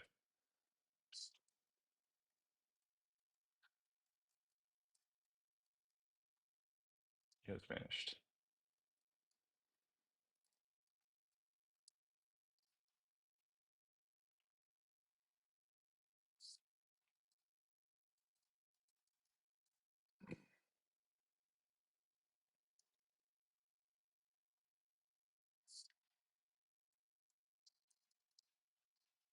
All right, let's see what else could be the issue. Okay, I think what else I'm going to try to do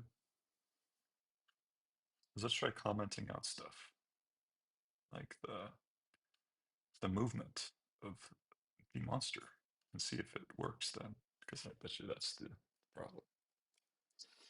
I'm going to actually just attach the file first before I do that. Because I know there's some movement in Monster Manager, for example, and I haven't attached that file yet. So can you actually take a look at Monster Manager? Because I haven't attached this file. I think it has some movement of the monsters that could be overwriting some of what we're doing here. Can you double check this?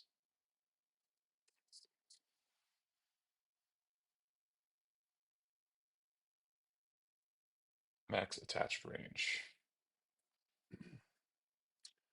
I think it already has it. Let's check. It looks like this is it, right? So we got distance to monster greater than harpoon max tether length. If use hard constraint, which we set to true.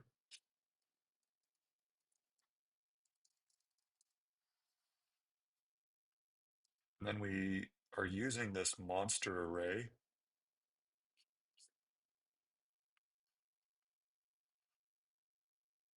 just here. We're setting the monster specifically from, like, we get all the monsters from the monster manager. We get one of the monsters that's attached, probably.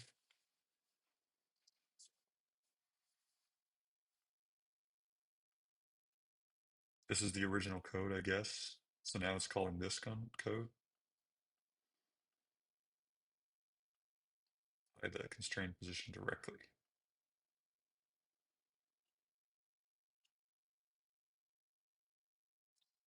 One thing is always, we can just check if it gets there.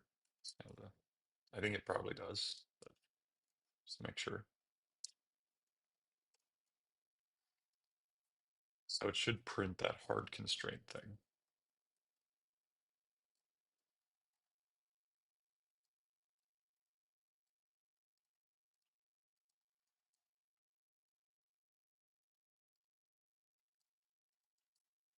Oh, it actually didn't print that. It didn't print this. This means it's not getting here. Oh, but maybe we're not within larger than the distance.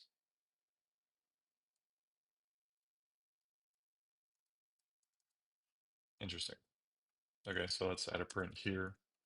Let's add a print right before.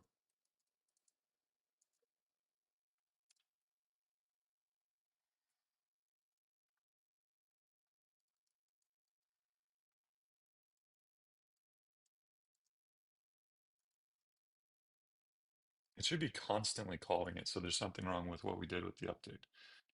It should be like, let's put a print here. Like, this should be one of those prints that's like 100 a second or something. Like, ridiculous. It's not. Oh yeah, so we definitely messed up something. We shouldn't have put this here. This is not, I guess, the right place for whatever reason. Let's put it in the main.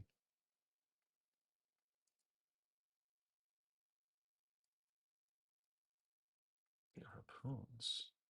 Oh, we didn't import it. Oh no. So the reason it didn't give us any errors is because we had this, it added this nice check. So it'd never be true because it's not imported. So let's try. Nice. All right. So that's obviously working. Let's set it to 100.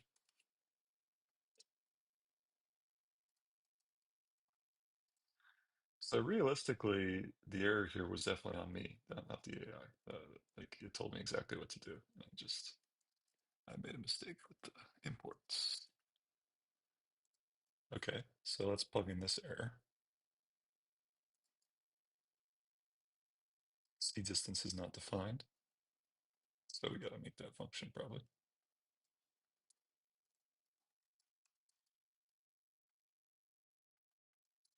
So I'm getting this error. Can you check it out? We might need to make this function. And while it does that, I'm gonna get a coffee. So I'll be right back.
Oop, back.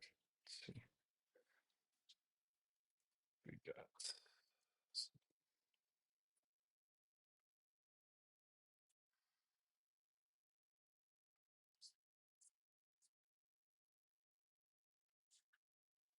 I just defined a variable, which is nice. A function.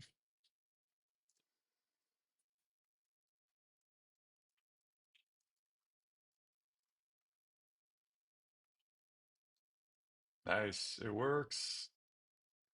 That's cool. Dragging it around. It's dope. Oh, that works really good actually. I guess it disappeared for some reason, but overall works pretty good. Let me add it back to the water. Actually, I'm gonna keep the water gone so we can keep finding things. So we got the first thing kind of. First out of the three.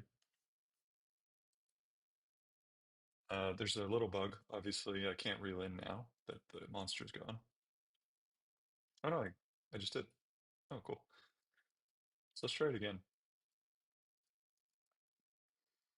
So for some reason it disappeared when I was driving. Seems like after maybe a certain distance.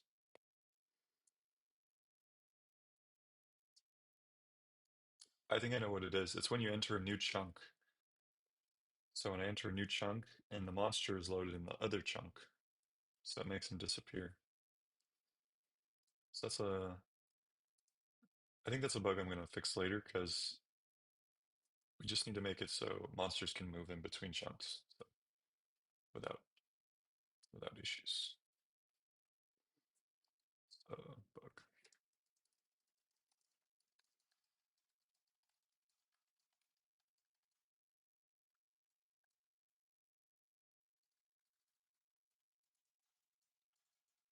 It's a new chunk.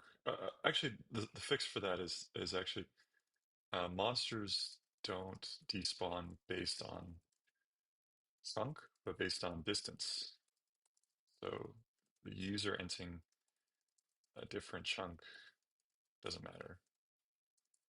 Oh, when the user when the user enters a different chunk, it should run a distance check and remove monsters far away. That's how we can fix it. So we can maybe just do that because it's pretty simple, hopefully. But before we do that, I'm going to commit because I don't want to lose anyway. Changes. It's really cool. And just remove the water one. Maybe don't commit this part. Okay, cool.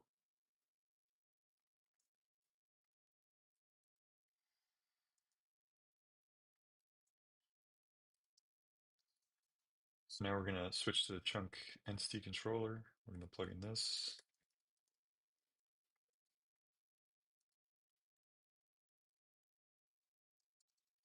So the reason we should do this is because it causes a bug when a monster is close by, but a user enters a new chunk, and it makes them disappear.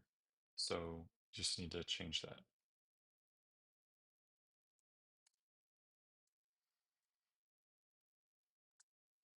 I'm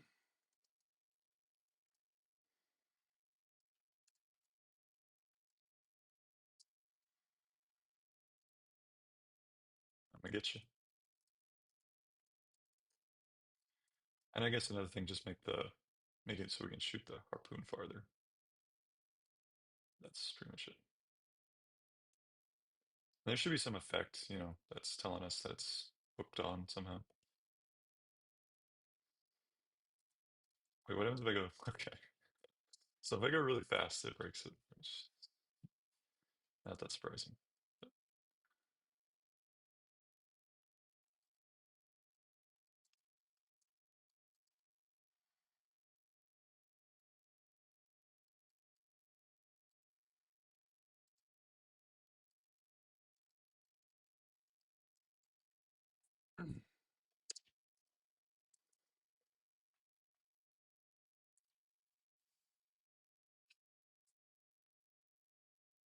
Yeah.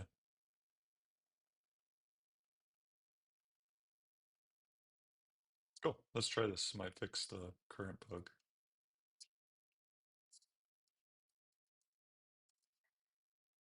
Oh, someone joined. Cool. I got this error. Can you check it out?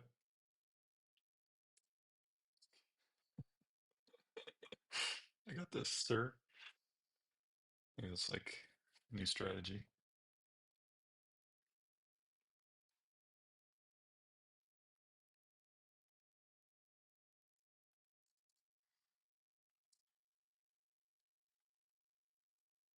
All right. It appears that maybe I made the distance too close. Let's check that out. I just set it 10,000 just to double check.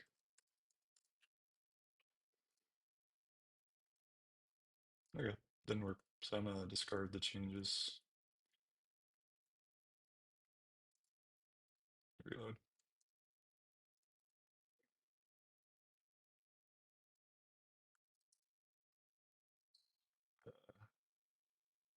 Oh yeah, I see what happened. We committed. No, that's not it.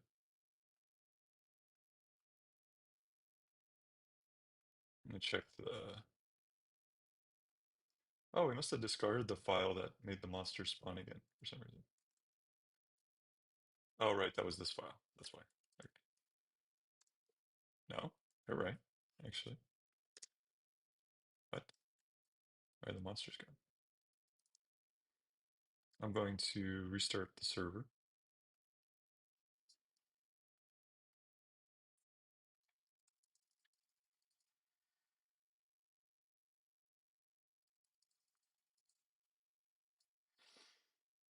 They're back. Some sort of weird caching thing. Don't really get understand those things.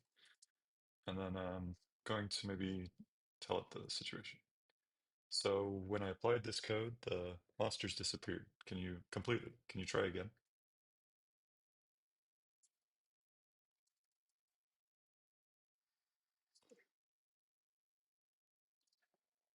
Uh, yeah. So Manu, I already applied. So one step ahead of you there. But it's in 7 days. So or not 7 days. I did that last time. It's 9 days, I think. Probably when I get home on the 20th, I'm gonna go really hardcore. Like, I mean, this is the plan. Actually, never mind. I'm gonna wait till I do it because I don't want people to think that I'm flaky or something. If I say like I'm gonna do something and then I don't do it. So,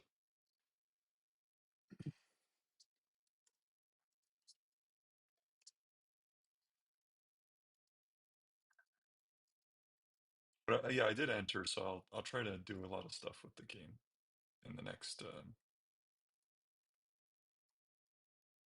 9 days. I did add mobile support, so that was a requirement apparently. Um, but it's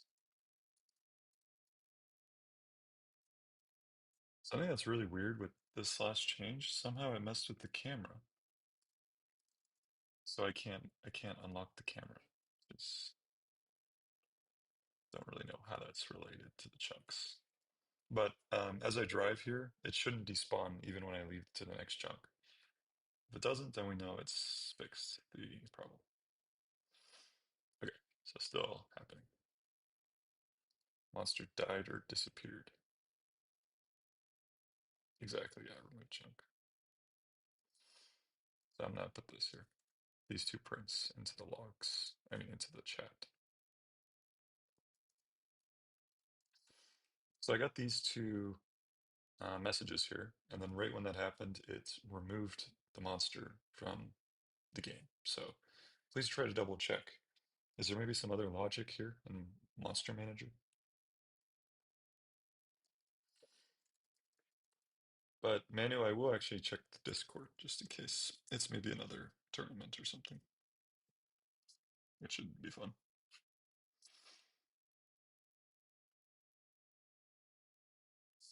Oh, actually, that's funny.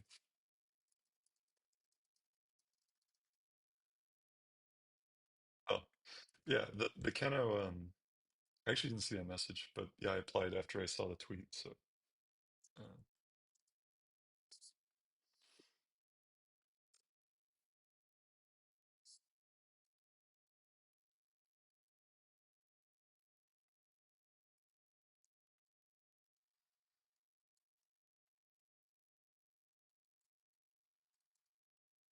okay, let's see what happens here.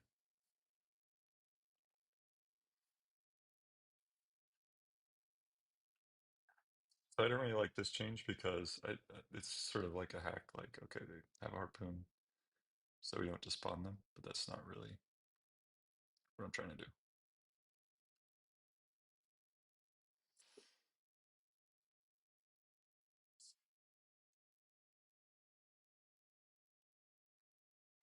So we don't really want to make code for this harpoon. Um, we want to keep this pretty generalized. So like as I move into a new chunk, it should not spawn despawn the old monsters just because they're in the prior chunk. It should check the current monster's position. I guess to double check, can you make sure that the harpoon is actually changing the monster's location in the array? Just to double check, like a sanity check. And also try to investigate what else could be the problem. Let's see, so I go to the image system, and then I think that's it, right? Monster Manager. So look here. A job related to computer science, if you don't mind me asking. Yeah, no worries. I worked 3 years. I worked at Expedia and Salesforce, and I worked primarily just Java uh, backend stuff.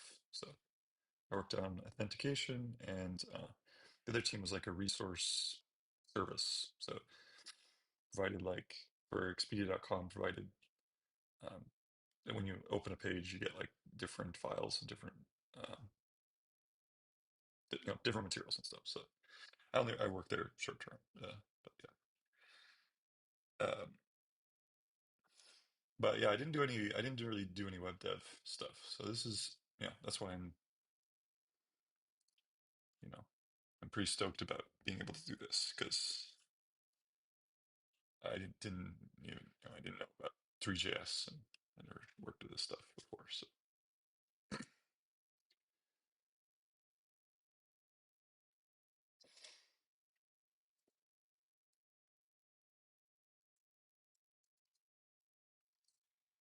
and now I'm sort of just having a good time. It's-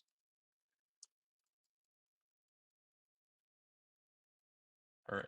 Uh, so let's try again. I didn't really read what the code change was.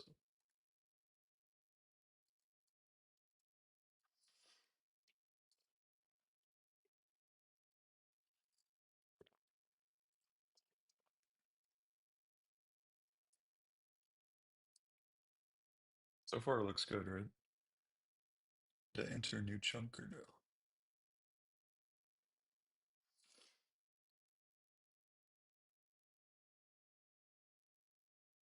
I don't see that chunk entering a new chunk yet, so I don't think we know for sure yet.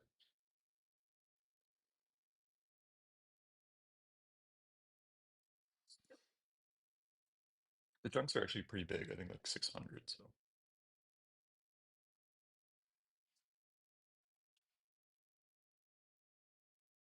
oh, shit.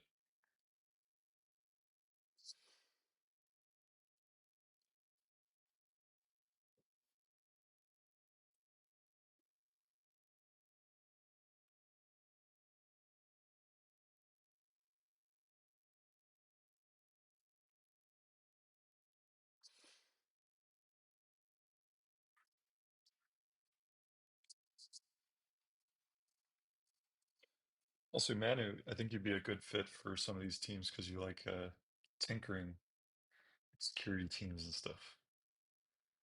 So like that's like a really good trait. Like the fact that you like joining and messing with it, that's like pretty solid sign. Because not everyone likes doing that stuff. So like for example, me, I'm not really so much of a tinkerer, but like sort of that mindset, that's my opinion.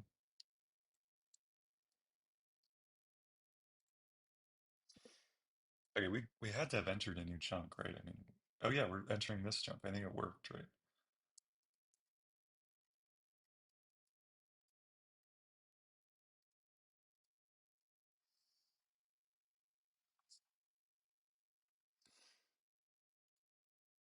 The heck is that one doing? Just flying.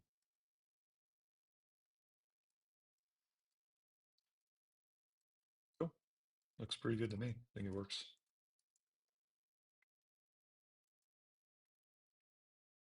I guess I should make sure the other ones still despawn. Excuse me. It's quite the voice crack. Despawn.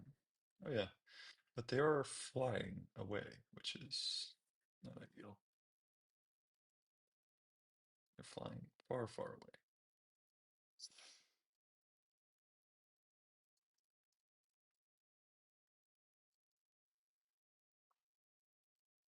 I don't even know. It appears there's still like some here. They just no, they all fly. Okay.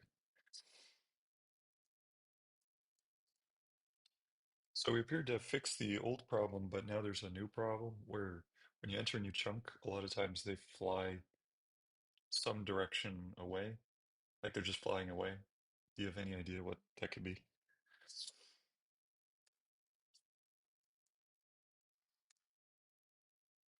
Let's experiment with it a little bit, try to understand. So at the spawn, it doesn't, right? But then if I go over here,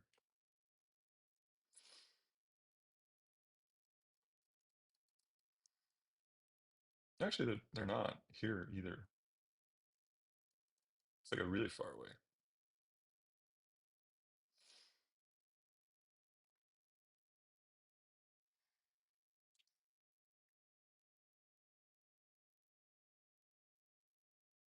Let me read what said Jamboy. Okay, so it's working great, by the way. Are they really calling an area a chunk in web-based code? Got to grab some food. I have no idea. The only reason I call it that is because of Minecraft. That is the only reason. Because every chunk, Minecraft generates a file.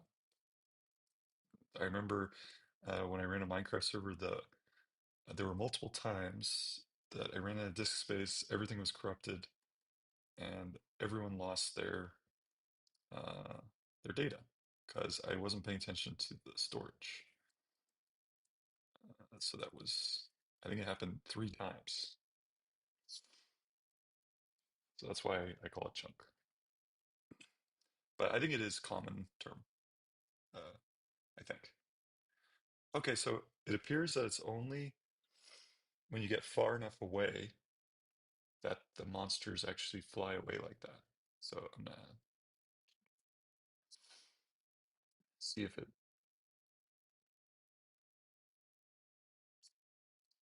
So I just did some experimentation, and it works for a large portion of the map. But if you get far enough away, that's when the monsters start flying away from you, presumably to the spawn, but I'm not really sure. It seems like something to do with distance, though, away from the spawn.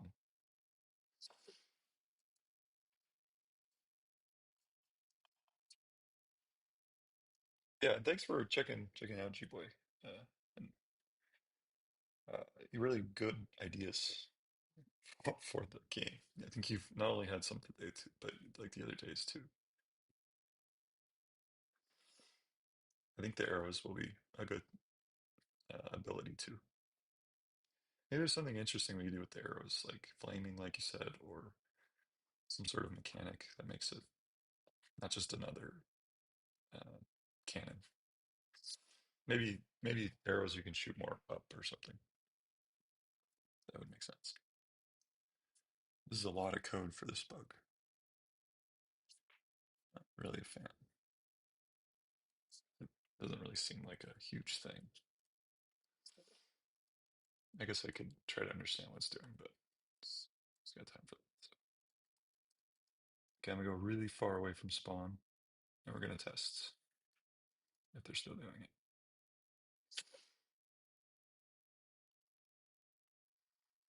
Why is the camera not working anymore? Okay, I think that maybe worked.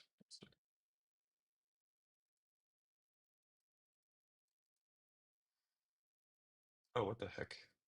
That's weird. So weird.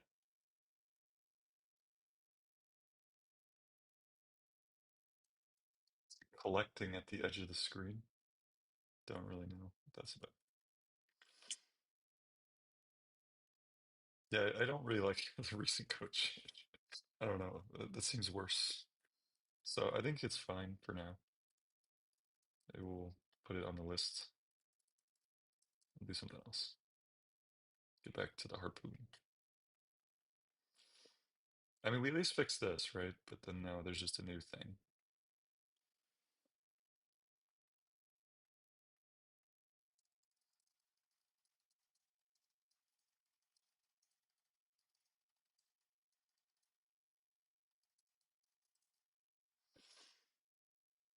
Fly towards some area. For some reason.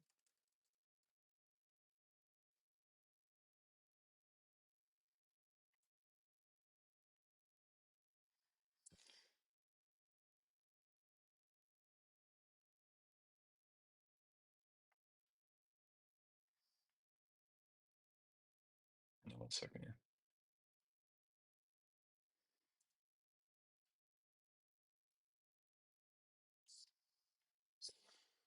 Okay. So the next thing is we kind of have this. I'm gonna see what it looks like with the water.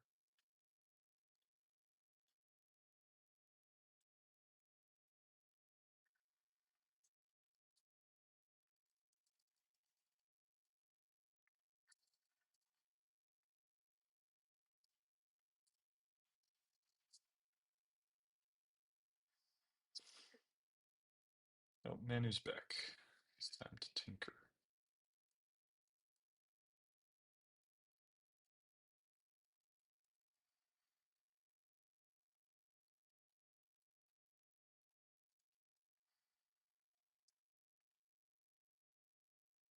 Nice.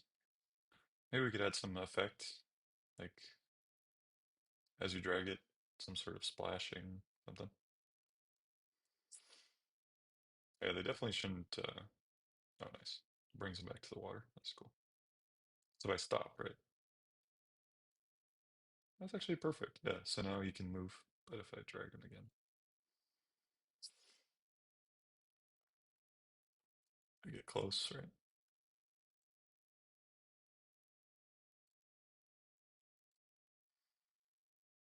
And if I reel him in, right, he'll come in. Oh, he can attack me as I reel him in, and then I can kill him. Okay. So that doesn't work, obviously.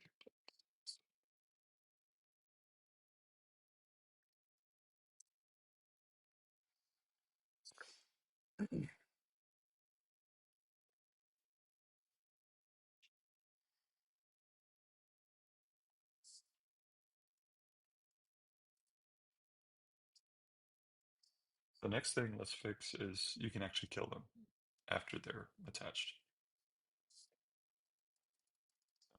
Harpoon, shot,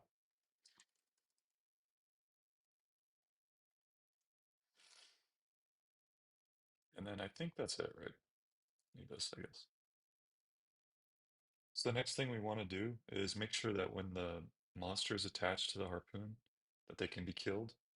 Right now the game either crashes or just doesn't kill them. So that should still function. So that's sort of the next component of this.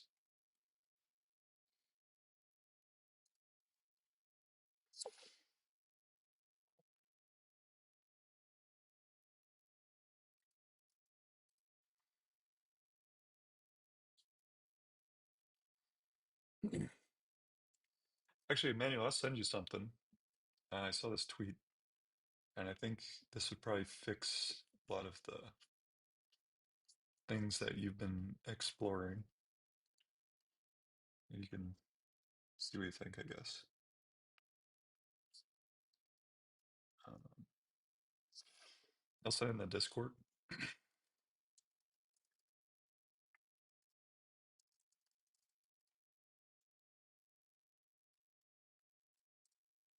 Cool.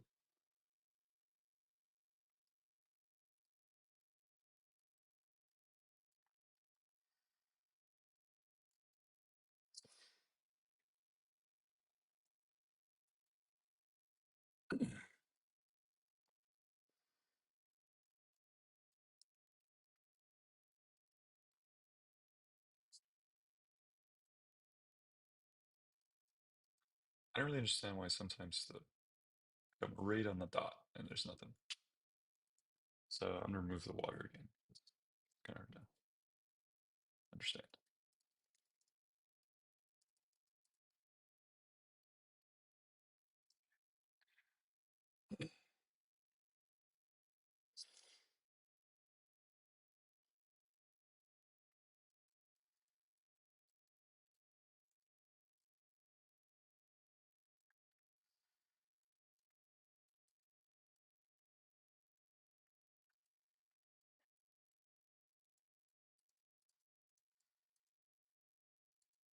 Actually, it did work. I think the only thing is this.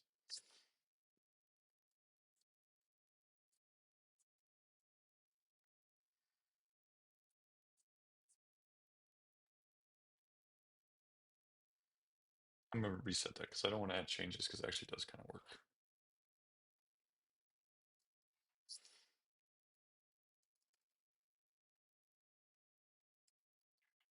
One thing here is when you kill the monster, after you kill the monster, you can't reel in the harpoon anymore. Can you make it so there's basically some check, right? Like you're reeling in. Um, or there's some reason why it's failing. There's no error or anything though.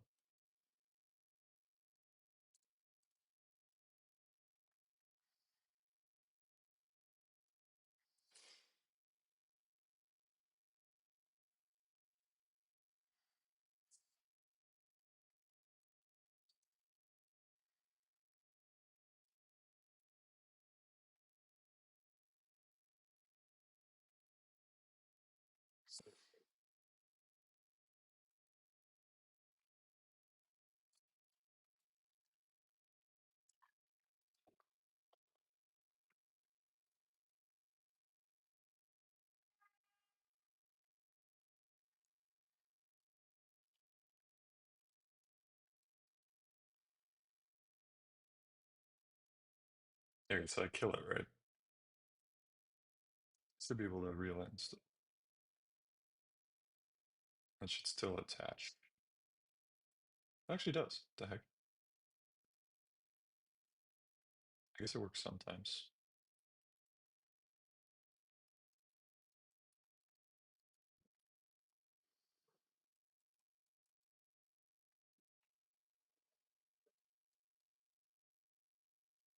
Okay, I figured it out. It's like if you kill it while you're reeling in, then it doesn't ever finish.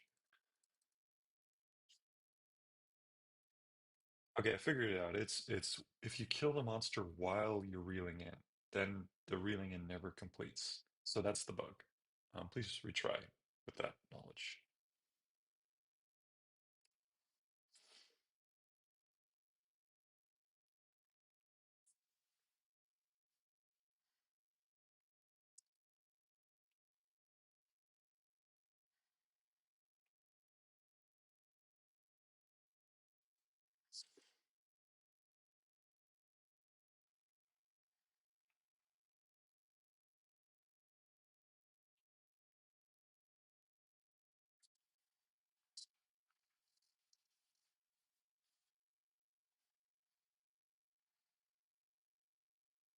Okay, so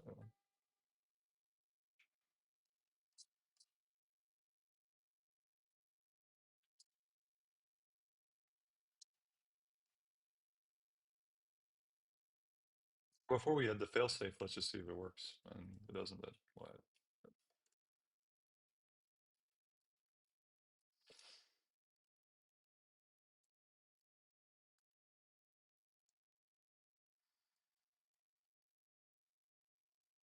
Yeah. Okay, so now I reel it in and then I shoot it. Nice, that works. Yep. Okay, fixes that one. Now let's add maybe some splash effects as the monster's being reeled in, something like that.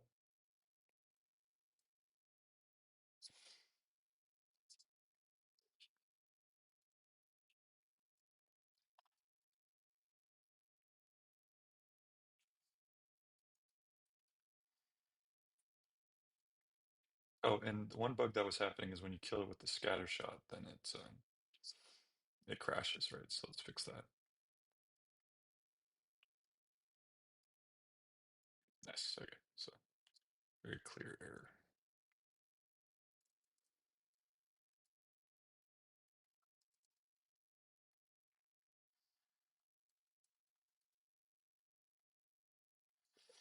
So as I was reeling in with the scatter shot, or reeling in with the harpoon, I killed it with the scatter shot and got this error. Can you fix it? Thank you.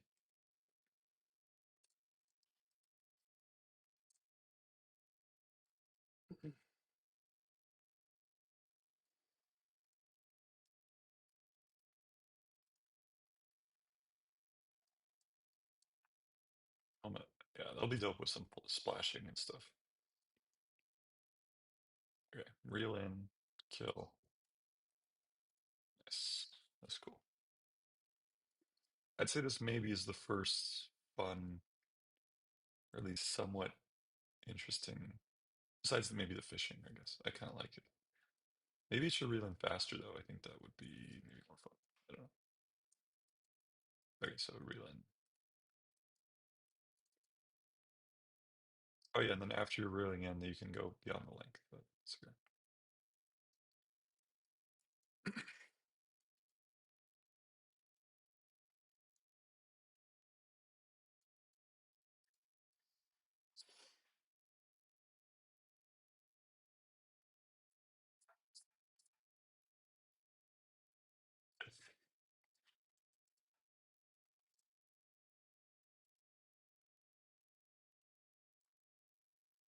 Like, this is so much faster. Sometimes the game gets like way faster, like double the speed. Alright, so reeling in. Nice. That's pretty cool. I think there was some effect it added too, so interesting to see. Alright, reel in. Oh yeah, it's those little marks. It's kind of cool. Alright, there's a few things that are just a nice little thing to add here. Because we already implemented it, it's just not being triggered. Just gotta make sure to attach the right things. I think it's here. And then the apply outline. So in our refactors, we remove some things, but we want to add them back. We should add the treasure drops back after the monsters die and add back the outline styling for the monsters because I don't see them anymore. Please do it. You might need to do it either in Sea Monsters. Okay, try to do it in Monster Manager. That's what I would say about that. Start using Get Desktop. Yay! It's kind of cringe to say yay, but that's cool, Ryan. I'm glad it was helpful. And Whisper Flow I got from Twitter, so I guess I should say it's not my idea, but I also agree, pretty useful. I didn't realize how much faster it is, actually. I thought it was just a nice thing to be able to speak, but it's much faster than typing. And it has the double benefit of allowing you to think out loud, which is always nice.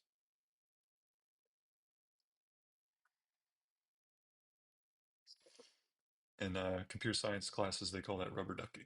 So I get to rubber duck and speak to the expert.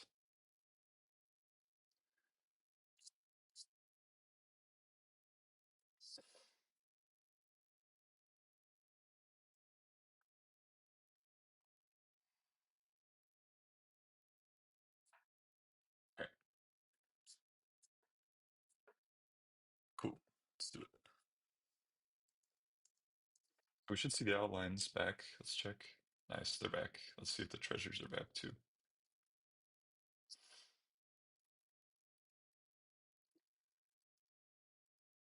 Oh, it even had the nice. I like that. That's kind of cool. Nice, it's back.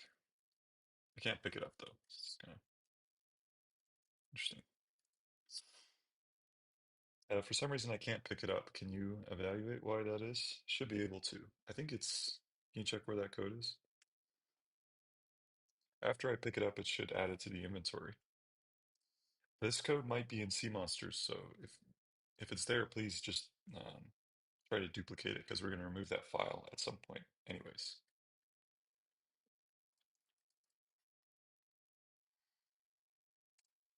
I'm going to blow my nose, so I'll be right back.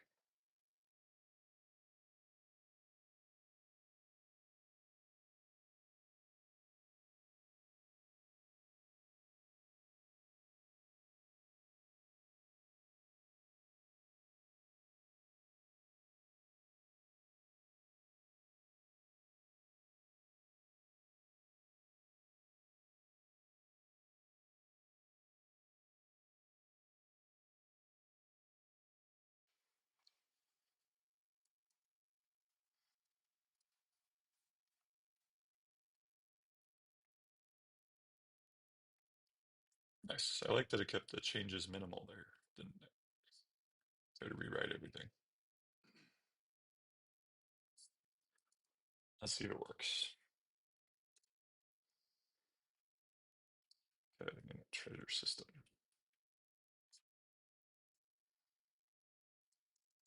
I'm getting this error. Can you double check that you didn't add this? What are you trying to do exactly? Does this already exist? I guess I can verify that.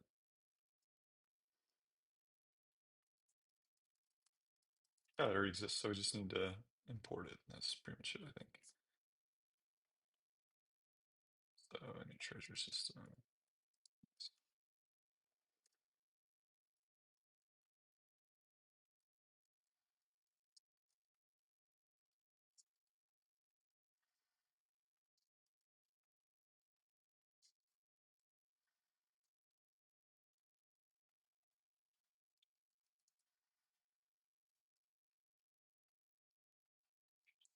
For some reason, I still can't pick it up. Any idea why?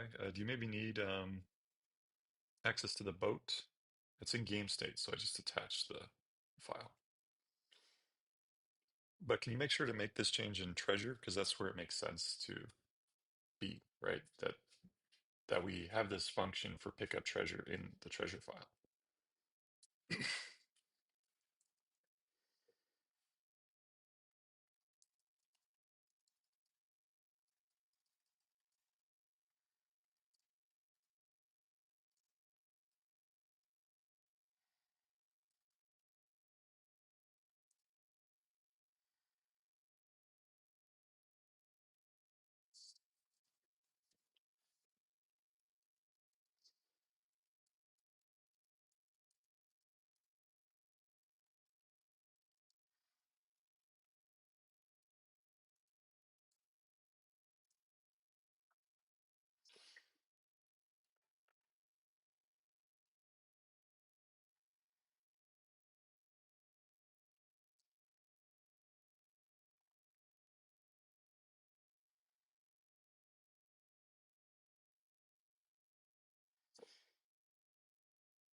Dude,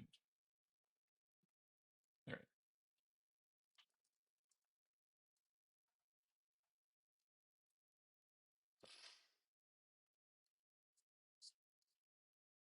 Actually didn't add a function, it's just modifying, which is good. I feel like this version of cursor is way better because I noticed it's either this version of cursor or it's the fact that I'm attaching the longer context now. Either one. Don't really know. Because it's not doing as much unnecessary stuff. Nice. So the treasure pickup works. Nice.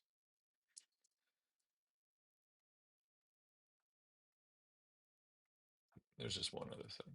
That's it. The only thing is that there's a bit of lag when the monster dies and the treasure shows up. Can you try to investigate why why it just takes like maybe half a second for that to appear?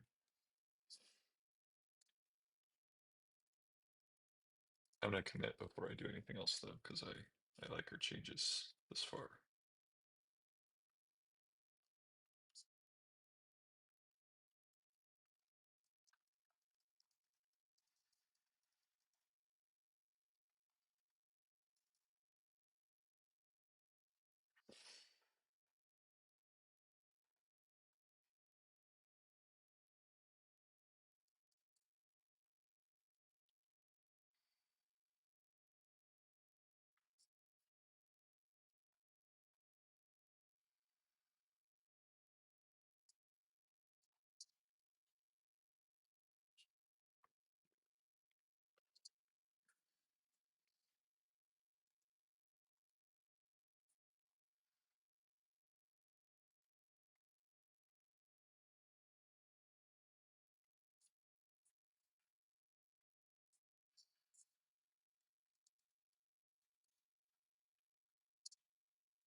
All right, let's try it.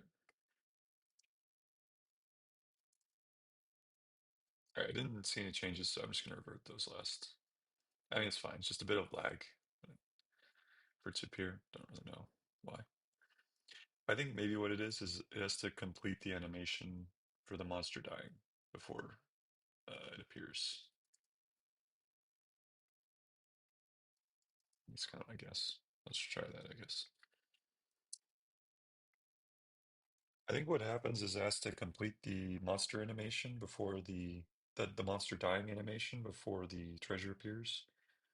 Can we make the treasure appear right when the monster dies instead of waiting till the animation completes?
Hey Rob, sorry I got distracted for a little bit. Okay, so my Discord, I'll send it to you. I'll add you to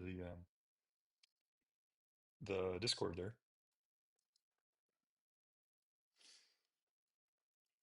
and feel free to make suggestions or even work on the game if you want, whatever you want to do.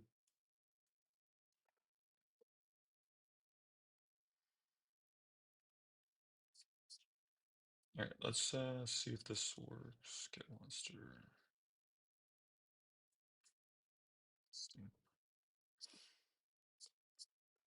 Try it.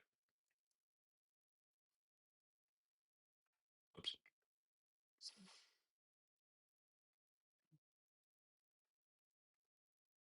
All right, it still doesn't work. It's fine. Let's revert those changes. It's just a bit of lag. Not a big deal.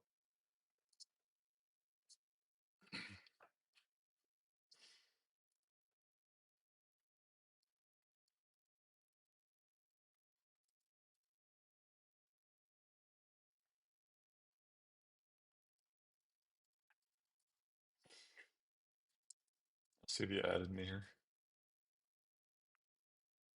Okay, cool. Oh, no, that's a scammer, not you.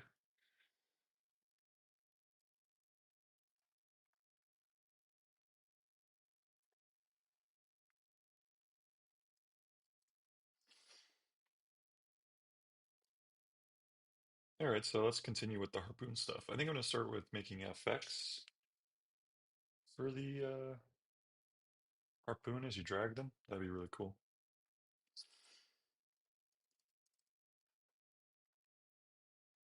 And I think we have an effect, we have an animations folder. It's perfect. So we'll use that. So I want to add a new animation to the animations folder. When the monster is being dragged by the harpoon, we want to create some splash effects and stuff and particles coming off. So um, you're going to need to probably use the monster manager, the chunk entity manager potentially. Um, I think that's it.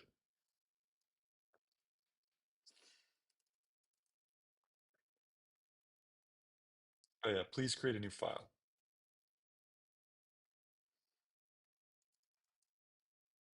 And I'll attach the game state just in case it needs it. I don't think so. I think that's it. That's the harpoon as well, just in case.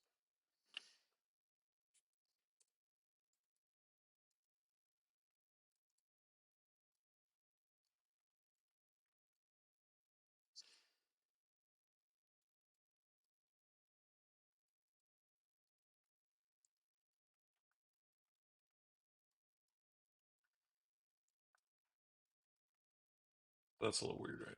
If I click it, should even if I'm in a weird camera position. Oh yeah, Rob, that makes sense. Yeah, just add me whenever.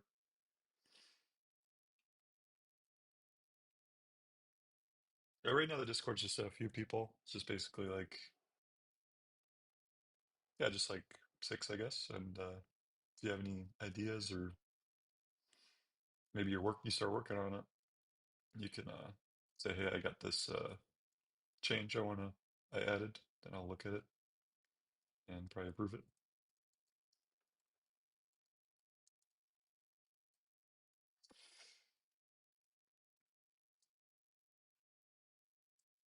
And I'll send you the GitHub if you're interested as well. I think I could put the GitHub maybe in the just Discord general somewhere. Maybe some, let's see. Is it I don't even know. I don't know if it's common practice to the info channel. That doesn't really matter.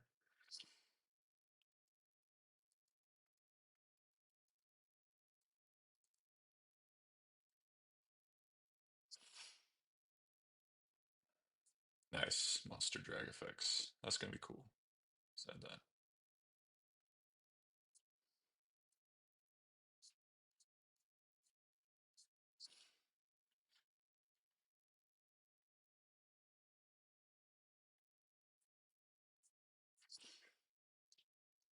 Okay, harpoon shot. Let's try it.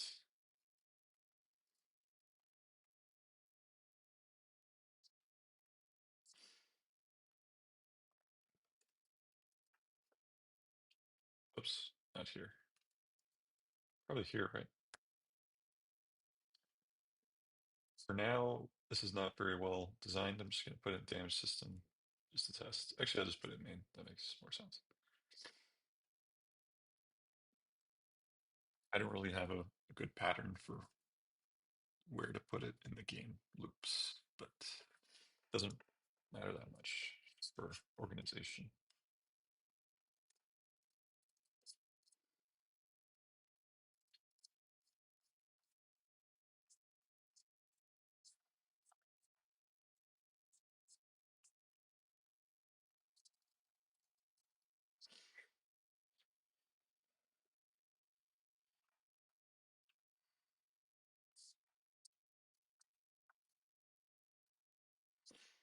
All right, let's try it out. I'm curious to see what these will look like. It always just surprises me. Um, it's all right, I guess. It's not really what I expected. Let me try again.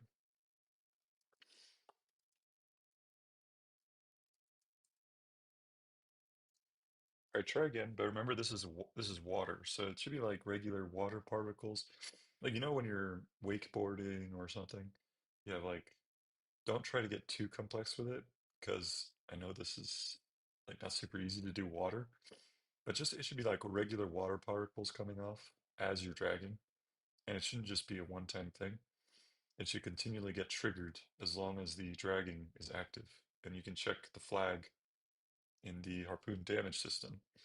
So you might need to expose a function that's like is dragging or something in the harpoon damage system.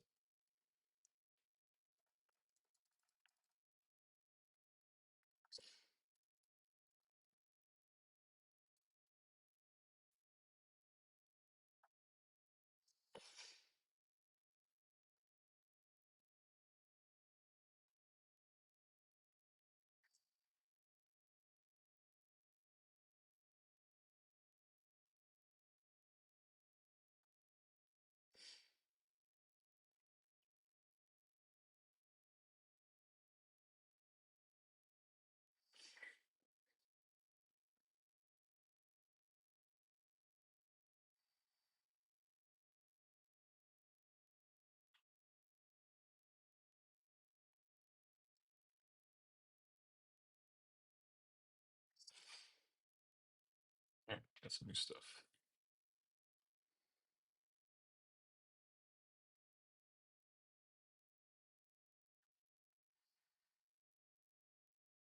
This is a huge file.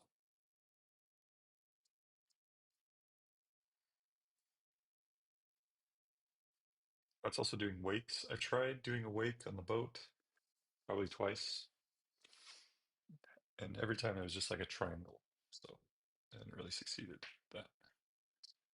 I think water in general is just really not so easy. Like if you guys look at this, well, I don't have the water enabled at the moment, but the water is not actually water. It's just sort of shaders. That's the water. So it doesn't actually have any sort of mm, behavior.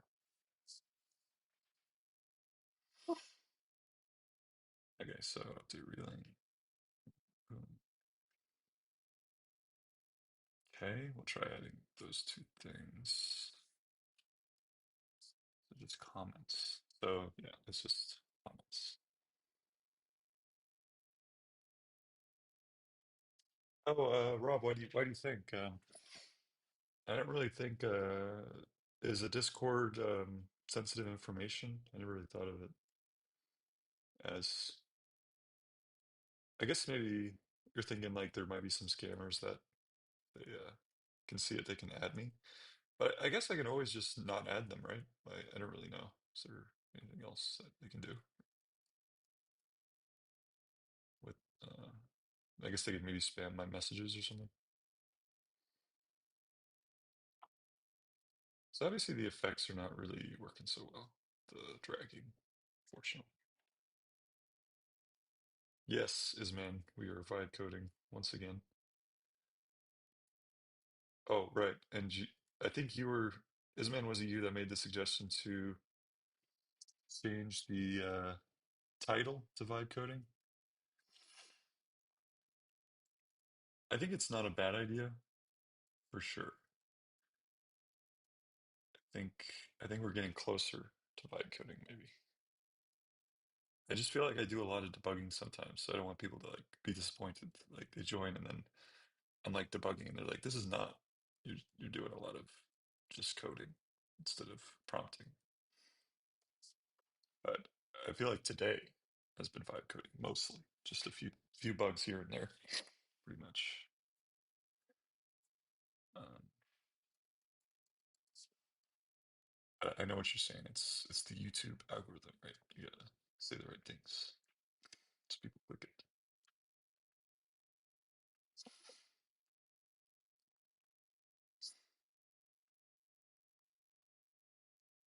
But honestly, it's pretty chill right now. I think it's like just the right amount of people. Like if it's too many, then people will join, and the game is not really ready to have a bunch of people. I'd say maybe in a couple weeks, maybe the game will be ready for like a lot of people. Maybe I gotta do some stuff though. Here. So the basically the drag effects are really bad here. So the drag effects here are pretty bad. They don't really do anything. Can you please make sure that they always remain active as you drag it, right? And it should look like water, so it should be blue. And don't try to do any wakes. That stuff's too hard. So keep it really simple, basically, is what I'm saying. Like it should just be an effect as you're dragging it. Particles are coming off. You know, look at. I'll attach a reference here for you to look at.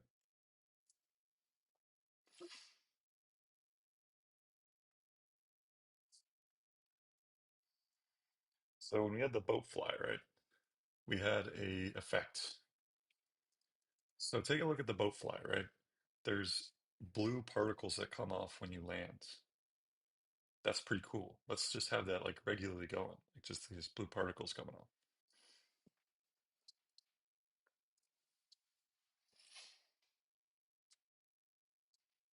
Yeah, I get what you're saying.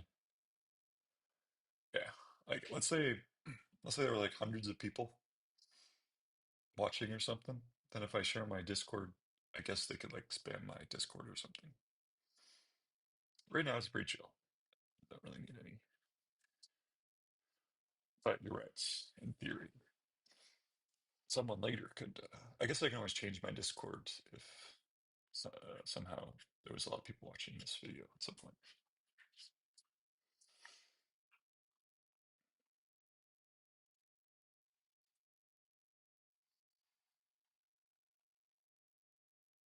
Oh, I see. Yeah, Isman. Yeah, I guess it was someone else. Bad memory, I guess. But yeah, um, yeah. I think it makes sense. Yeah, it'd be like vibe coding games. That would be the title or something.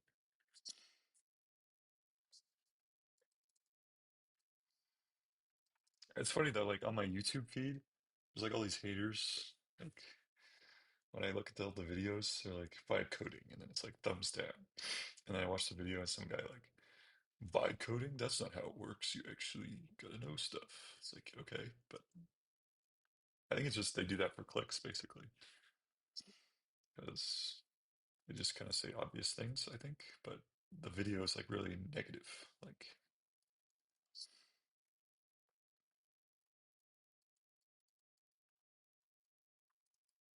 so that's what I got. If I ever want like tons of people, maybe I gotta do like weird clickbaity things. But I know it's like YouTube's probably really hard. But honestly, with YouTube, it's if anyone's gonna make videos, like I tried TikTok and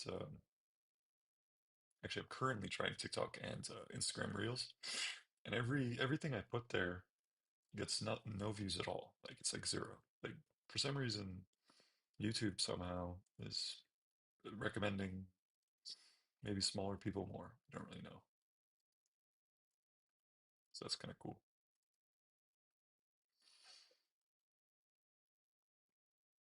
Yeah, it definitely is getting closer to vibey. I think it's maybe the as the versions keep getting better over the next months, maybe it'll be even closer. Or I'm just barely doing any debugging at all. And if I do, it's maybe like small stuff that we already know how to do. So I don't really see any drag effects now, so I think we're not having much luck with that. Let's see what's going on.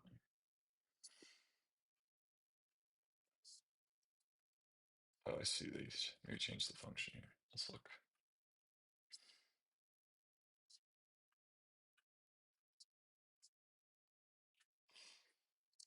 Yes, I post on my Twitter.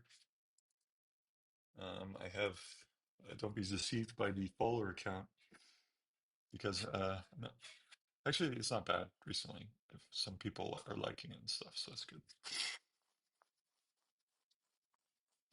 Yeah, that's my Twitter if you want to check it out.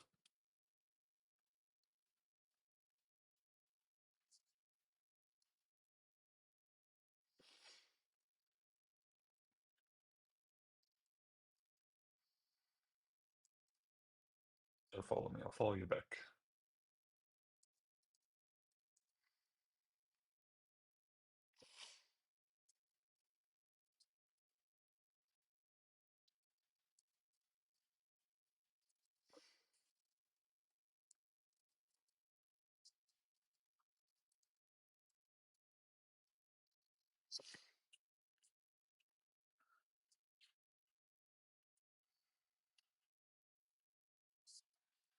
I see. So right now we have update drag effects, but we also have to have update water effects, which is the right function. So let's try it.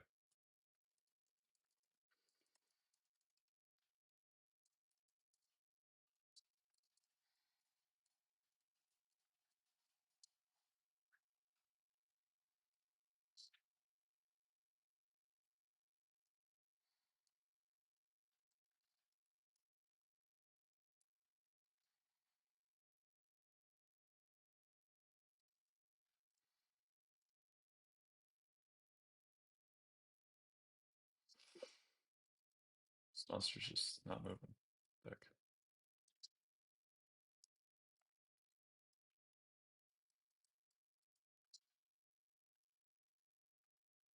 Okay. No splash. Let me see here. There could be one other thing that could be the issue.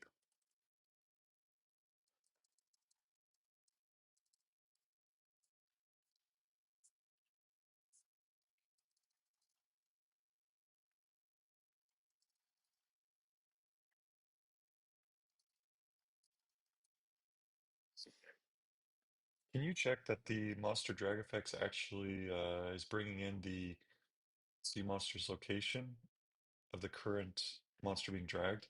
Because I don't see any effects, so maybe it's something to do with that. Like it's being called in main, so maybe it's just not putting in the right place. It's not appearing, so try to figure it out.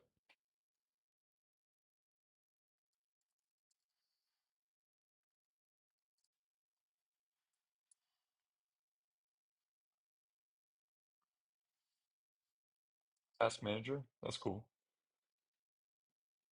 That's a cool project, I think. Yeah, so that means you were querying a lot, right? 500 queries. You probably were going.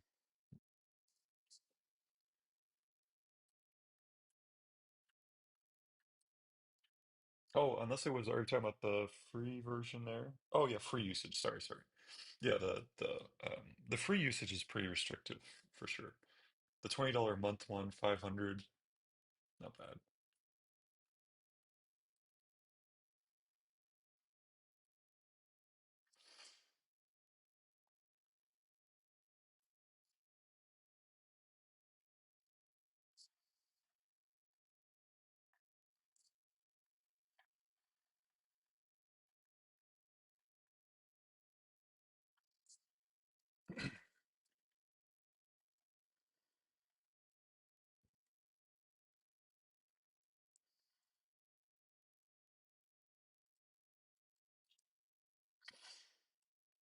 I think the next thing, if we can get this splash effect working, is going to be the lines should break after a while if you're dragging them. And there should be some maybe snapping sort of sound or something, and some visual.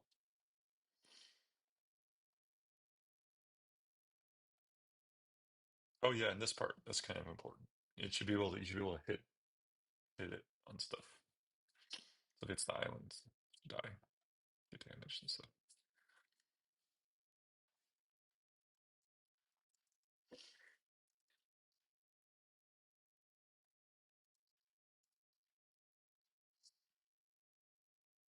Yeah, let's try this.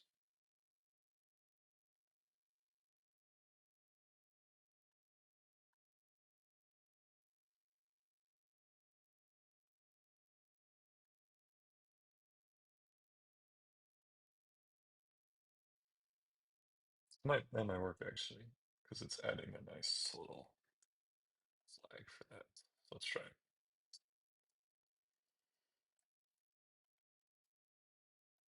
Oh, still no.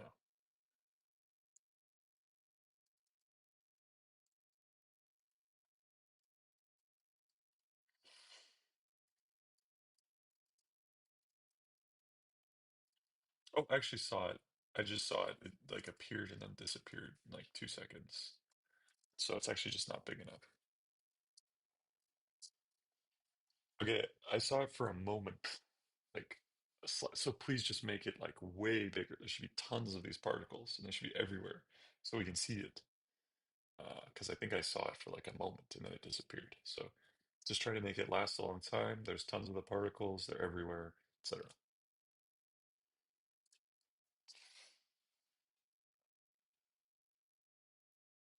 Oh, that's really smart. Yeah. Yeah. Clock and management. That's cool. Yeah. Yeah. There was this calendar app for families. It was called Cozy, but it just didn't really, I mean, I think people still use it, but like, I think that would be a cool project too, because um, to make it more modern, I guess.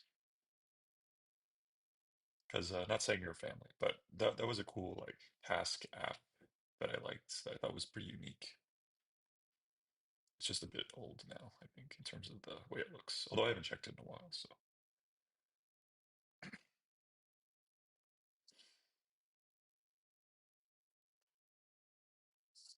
that was definitely a process. Yeah, there's a learning curve, but once you kind of get the hang of it, it goes quicker. I also tried to replicate. Yeah, yeah, that makes sense. I saw so much stuff on Replit, like on Twitter, and I was like, for a long time, I don't know, I got a little suspicious. Like, are they astroturfing or something? Because like, why do I see so much stuff on it? Is it like actually popular? Maybe it's just being a little conspiracy theory minded. But like, why are they? Why is it constantly showing up in my feed that people are using Replit? I don't really understand it. But yeah, I think it makes sense. At the beginning, there's gonna be that learning curve. Gotta ask it tons of questions and stuff.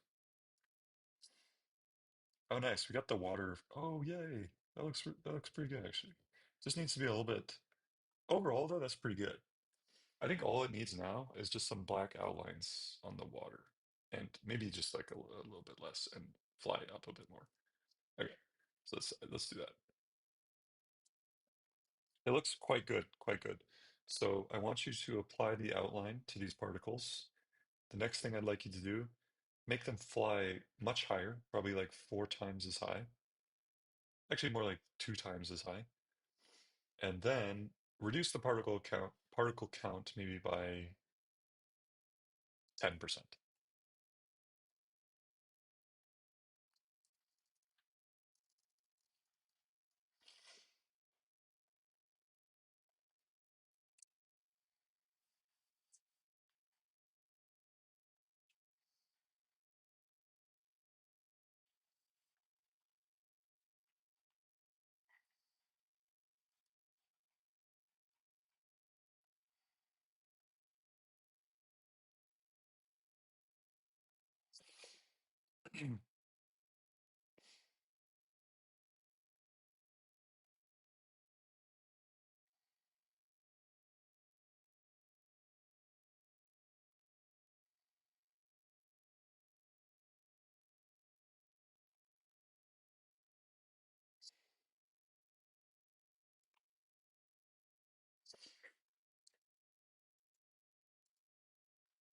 Nice. I like it. It looks pretty good.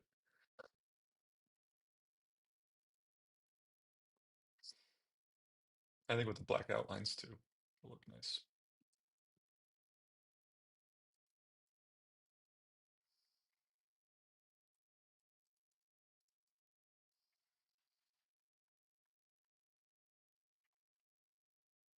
I'm a commit so I don't lose the changes. That's very right. Yeah. So yeah.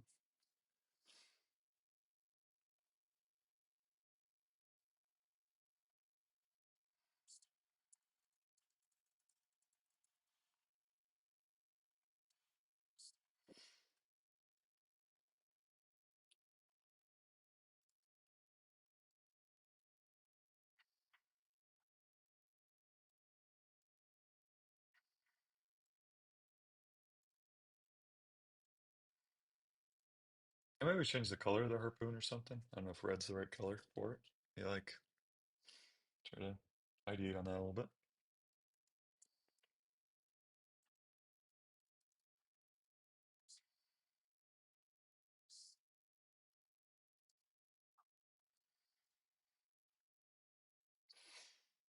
Let's see, my first project, the very first thing I tried was, well, I do have software engineering experience, I guess, but with cursors specifically. Oh no, that's true. I tried it a long time ago. Um, Actually, not that long ago. I guess just like a year ago, and it wasn't. I thought it was kind of cool, like, and then I started it recently because I saw on Twitter that was good, and I made this site, or I redesigned this site. I don't have the before, but before it looks like pretty not ratchet, but I made it, and I'm not a very good designer, so it didn't look very professional. And I did this in probably like a day, I guess. I actually streamed it. That was my second stream, uh, like 10, no, 13 days ago. And that was kind of like my first real project with the with Cursor. And so I had the functionality out mostly. So I just like redesigned everything. And now it looks pretty professional. Like I just kind of like went through each page and asked it like, hey, redesign this to look this way. And I actually added some things too, like the files wasn't there before. I wish I could show what it was. I should have took pictures what it was before. I guess I can maybe do that later. Just 'cause it is pretty interesting. And then once I did that, I was like, oh shit, it's actually pretty crazy. So the Twitter posts were true, in other words, because sometimes it's just hype.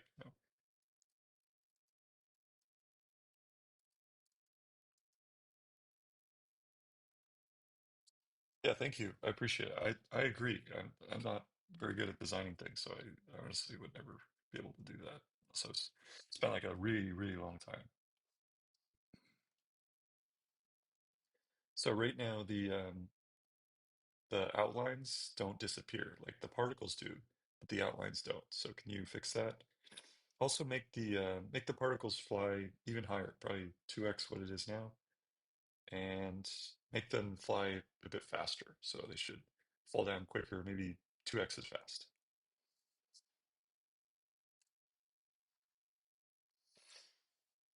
Yeah, but this site, no one uses it yet. So I had this idea, like, what if people could auto apply and stuff?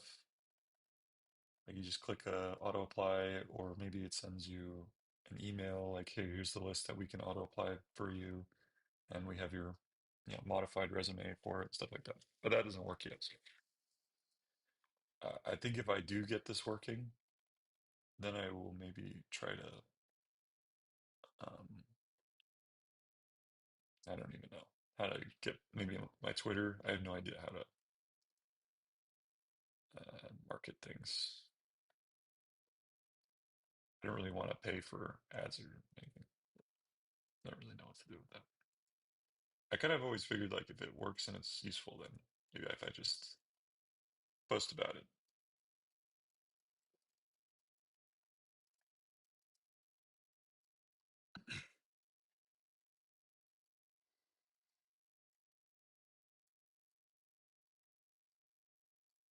But I've been very distracted by the game, and that's fine.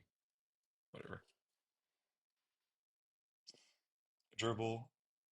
Ah, website called Dribble. You can find UI designs as a tip. You can screenshot a design. That is a really good idea. I hope you don't mind if I note that, because that might help with my get sample designs, take screenshot. Yeah, that's a good idea. I like that. That could be a better workflow than just asking it, hey, design something. I did see yesterday I saw a Figma NDC, so that might be something to try as well. Because if you can just import a Figma file or just upload a Figma file to the, I mean, that would make it very simple for it to duplicate. Like it when it has all the properties that it needs.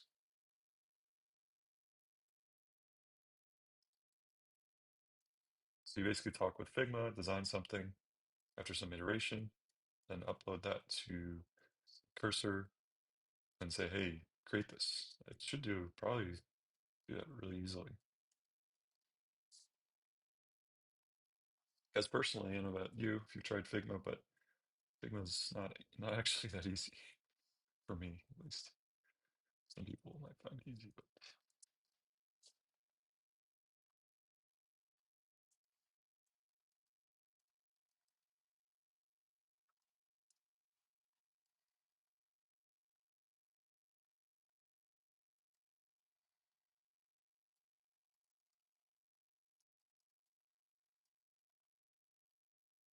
nice. That looks pretty good. Maybe just like a little bit less particles, probably. It should fly a little bit more like everywhere. But okay, can you decrease the particle size by two, um, by 50%, I mean, and also make it fly. There's more variance in where it flies. So right now it just flies backwards. Let's like make it fly, to the sides, etc. So those are the two things.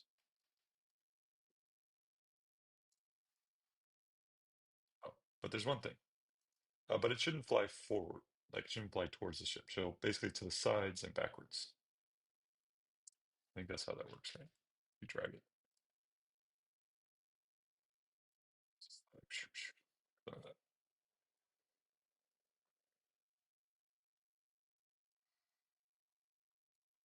Yeah, I think right now it's flying forward, right? Yeah, so it definitely shouldn't do that.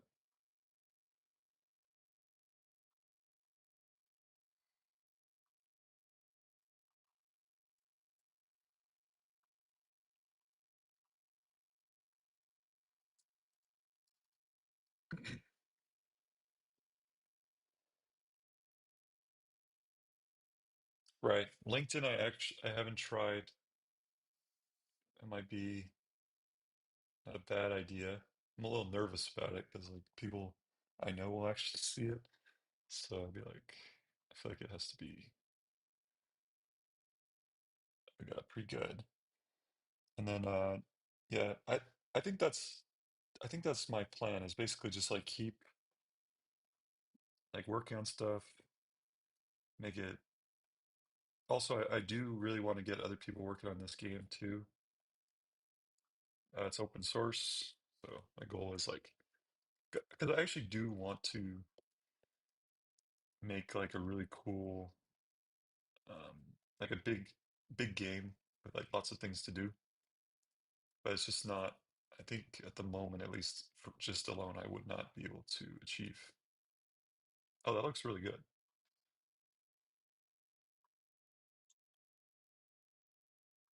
I'd say that's pretty good. I think I'm going to be satisfied with that moment.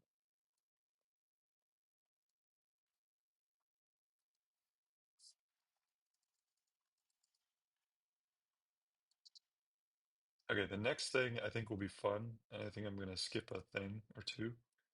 I want to do the grappling hook, so if I hit an island, I should be able to grapple to it. So that's the next thing. Let's do.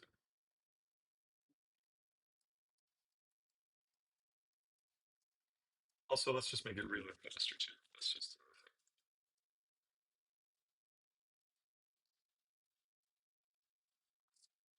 that should just be a config somewhere. Reload. Yeah, really speed. Okay, let's just make it double it or something.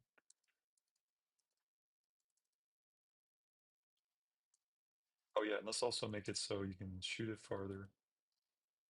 So range uh, max something.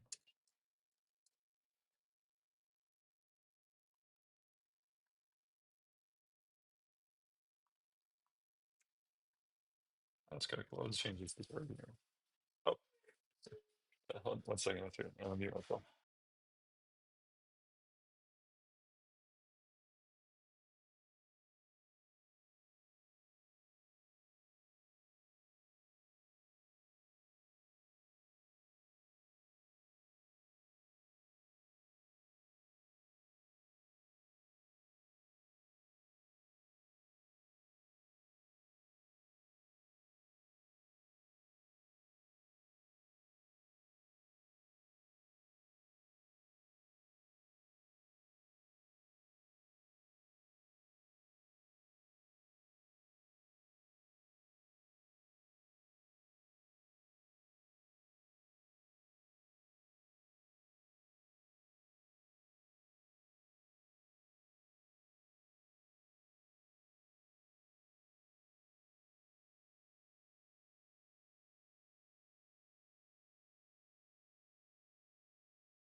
Yeah, so that was her idea, the grappling. So I was just showing her. That's my girlfriend.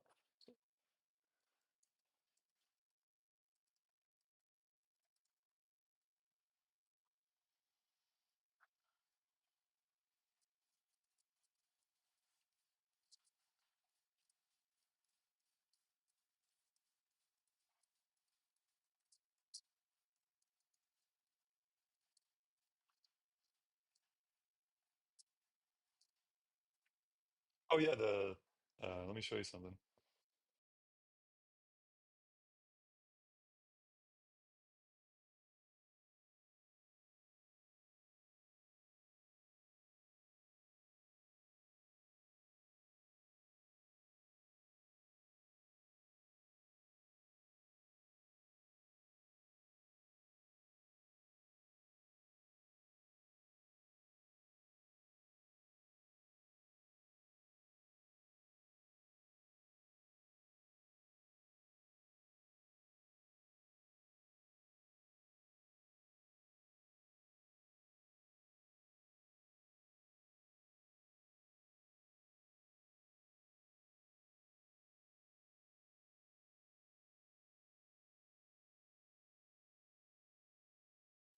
Okay, so I'm gonna go ahead and do the grappling now. So when you hit an island with the boat, you should fly to it with the harpoon.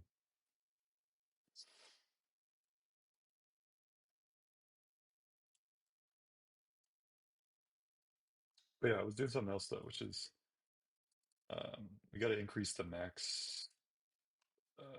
range. Let me check. Where's the max range of this file when you shoot the harpoon? Like how far it goes?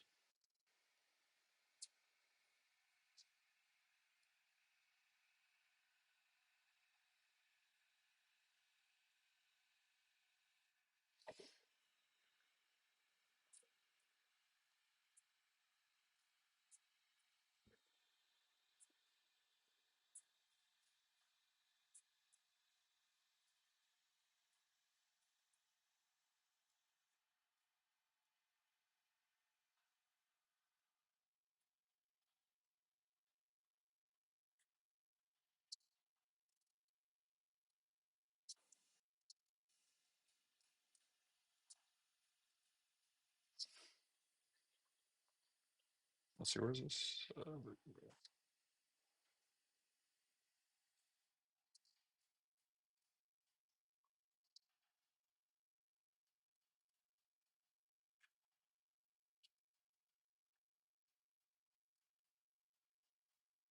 I guess we change the harpoon speed.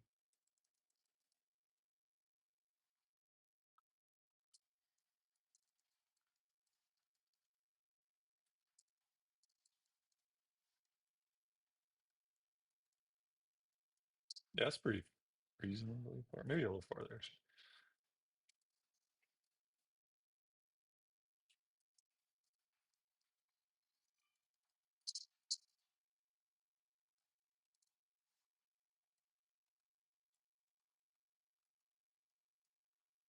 Okay, not exactly what I'm thinking. The other files had this like vertical component where you could like set, because right now it's hitting the water before it goes very far. So I'll attach another file for you to see.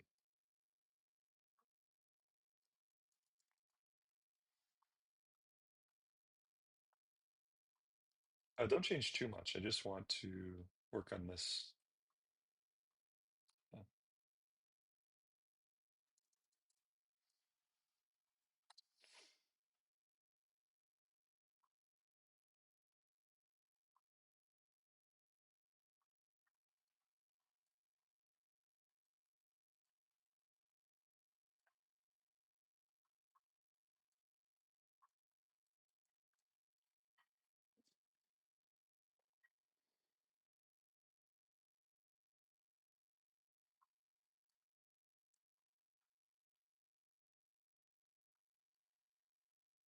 oh, it's using the aiming system. That's right. But it doesn't actually use it, right? Direction. Oh, it is. Okay. That's right.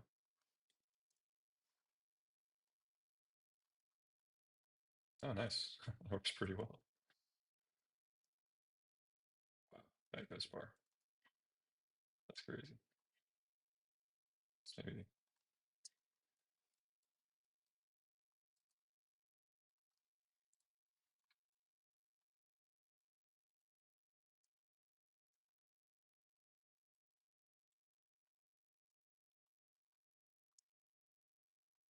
Nice. So it's just we need to enable the part of that where I can shoot down, right? Because we implemented all that stuff. So now downward shot's true. There should be a vertical adjust, so it should be 1.1.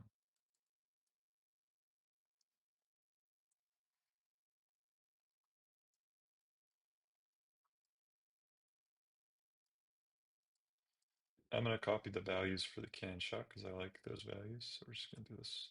Actually, no, the scatter shot.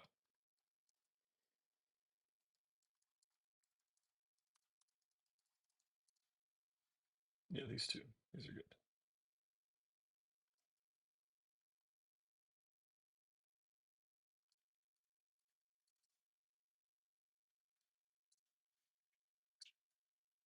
Nice. Okay, let's see. Nice. Perfect. Okay, so now I should. Nice. That looks pretty good. All right, let's push that. That's pretty good. I'm gonna make sure it didn't break anything though. Just hit a monster or something.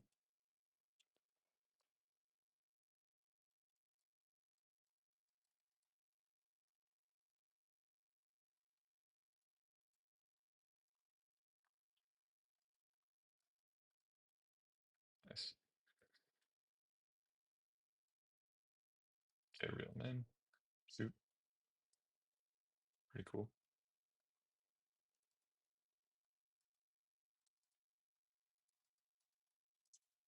There's a mechanic.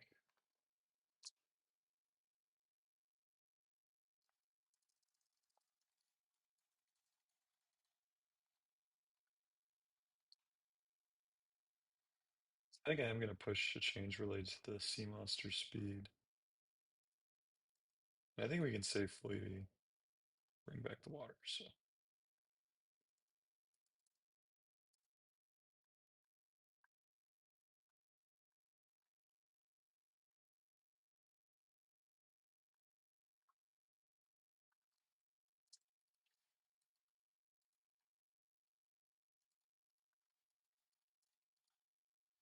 I'm going to see if I change this to 3. Um, if they die instantly.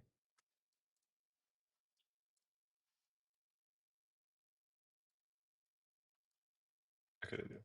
Second.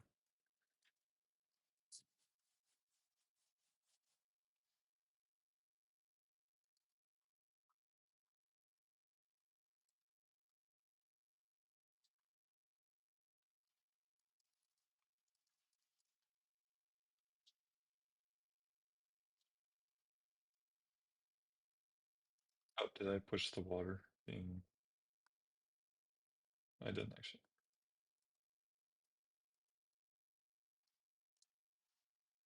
Wait, where's the water?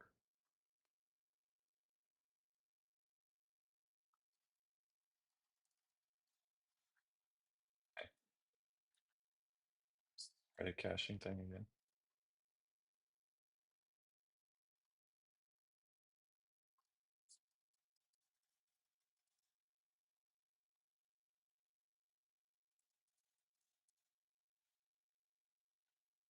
Yes.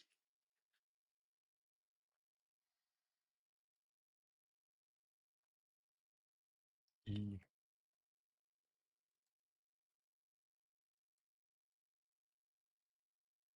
All right, I'm gonna try the grappling now. So basically, you hit this, just fly into it, sort of.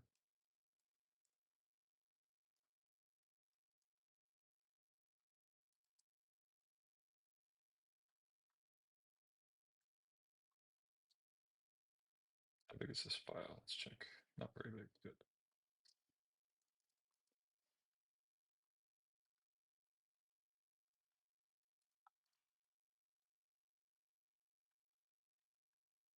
When I do this, I'm gonna copy in the context of. So this is the context of the harpoon. We have currently implemented part of these things. The next thing we want to implement, nothing else, just this thing, is the grappling part of the harpoon. So when you hit an island, and we're going to start with that, you hit an island and you press R, instead of, it's still reeling in, but it's doing the opposite, right? Because it's a rigid body. So you're going to fly to it, the island. And then the reeling in ends when you hit the island, essentially. So the first thing is plan this out. What kind of changes are we going to make? And should we make a separate file, or what do you think? Probably not, right?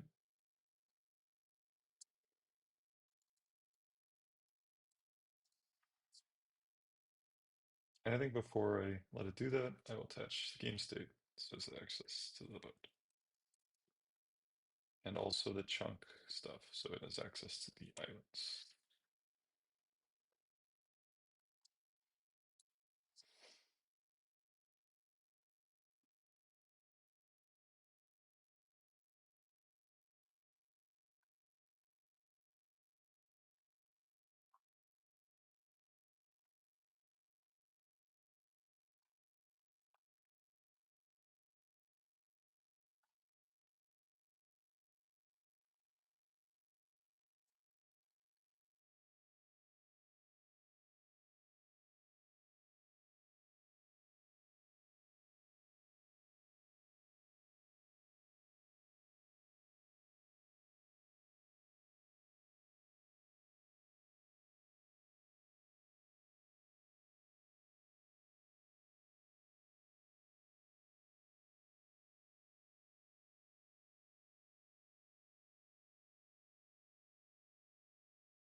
Yeah, let's see what we can do here.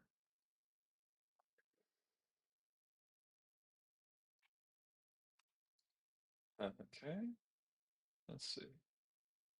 Don't really know why we need to make the change in this file. Let's see what it does.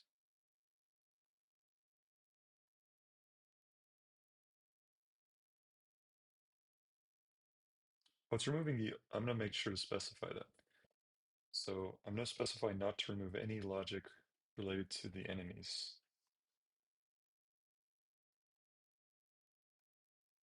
as that should still work.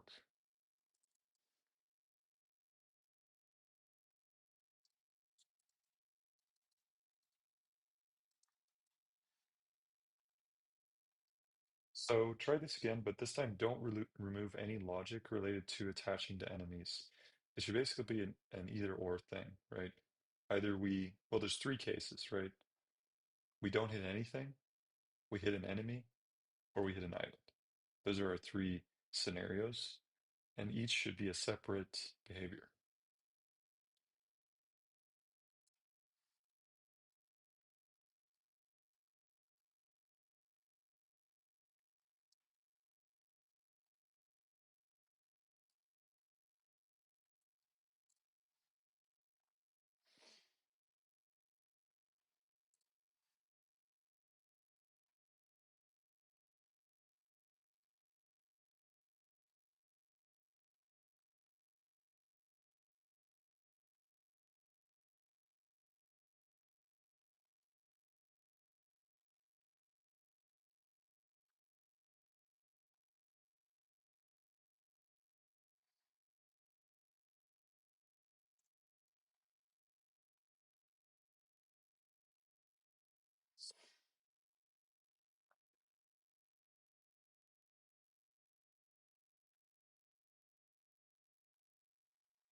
So let me see, what time is 12? Okay, just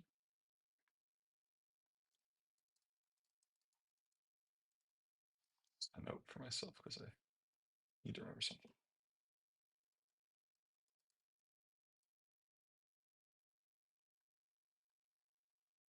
Okay, so let's see what it did here.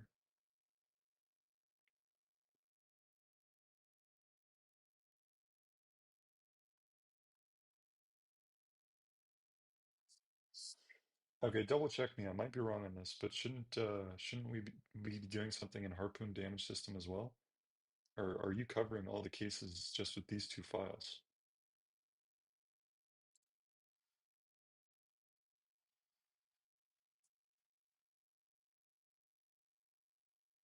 Interesting.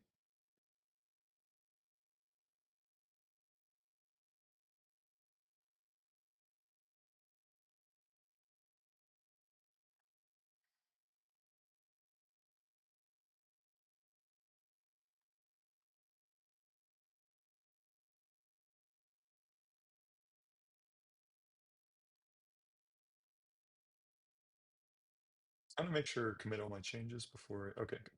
This is gonna be a big change. We gotta do a lot of stuff to make this happen. So we gotta add all the.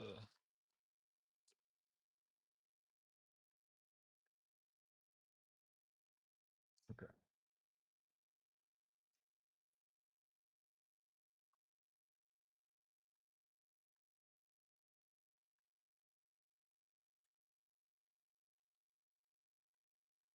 Okay. What's the next thing? Okay, with the current changes, are there any other changes we need to make? Do we need to make anything to islands? Check again.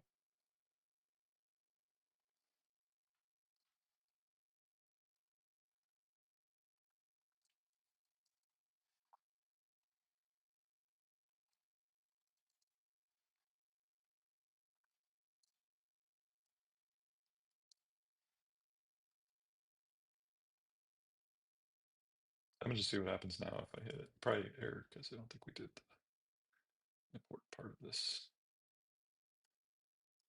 Yeah.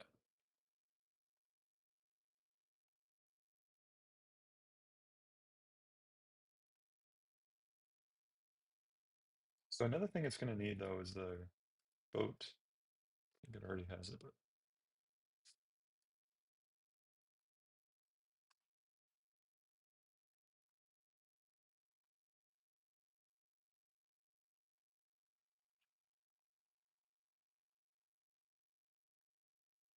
We probably don't want that, right? No, we definitely don't. Okay, so why are we doing that? Can't we just check where the islands are and check if the harpoon has landed in them? Why do we have to do the? You can actually check that information um, somewhere, right? Can you try to find that where that is without using ray casting?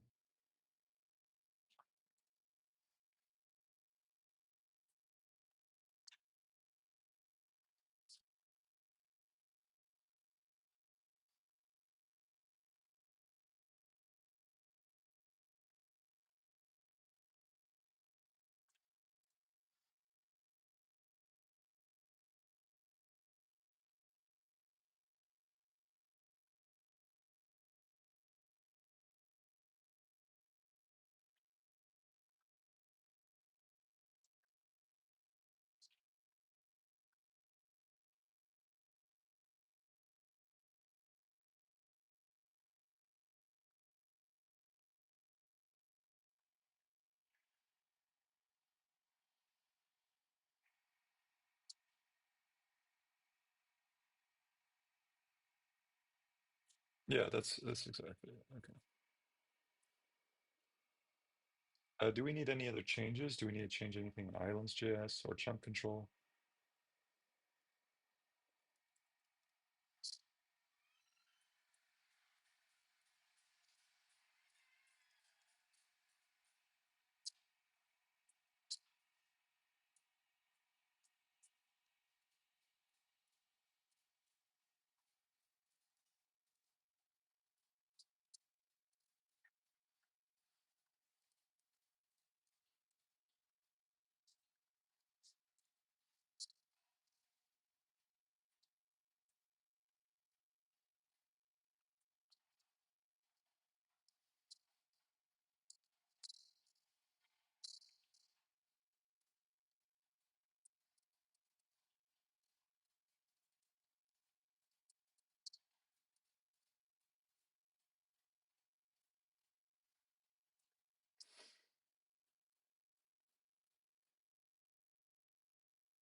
It appears to have frozen. Let me. It's probably because I attached the whole code base. No, I didn't. Okay.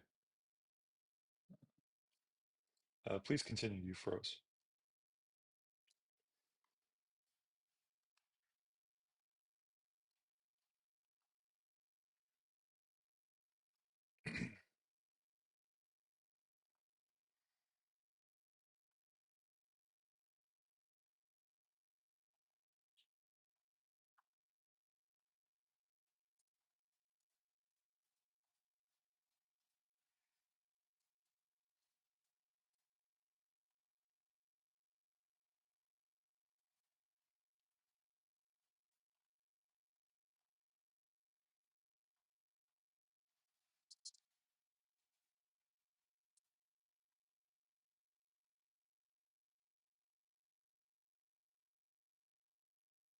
Let's see here.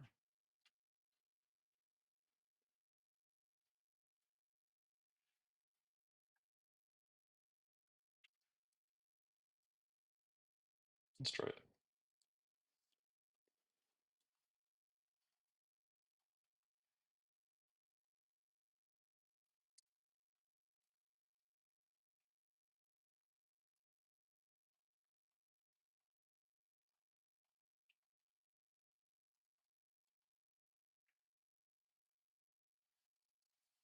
Okay, cool.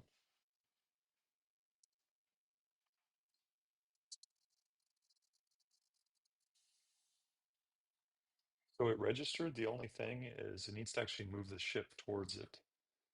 Just can you try to figure out how to do that? So we need to use the boat in game state, and we need to, as we're reeling in, move the ship towards the island until we hit the island, and then we stop reeling in. And then the harpoon should attach back to the ship right when that happens.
see if it works.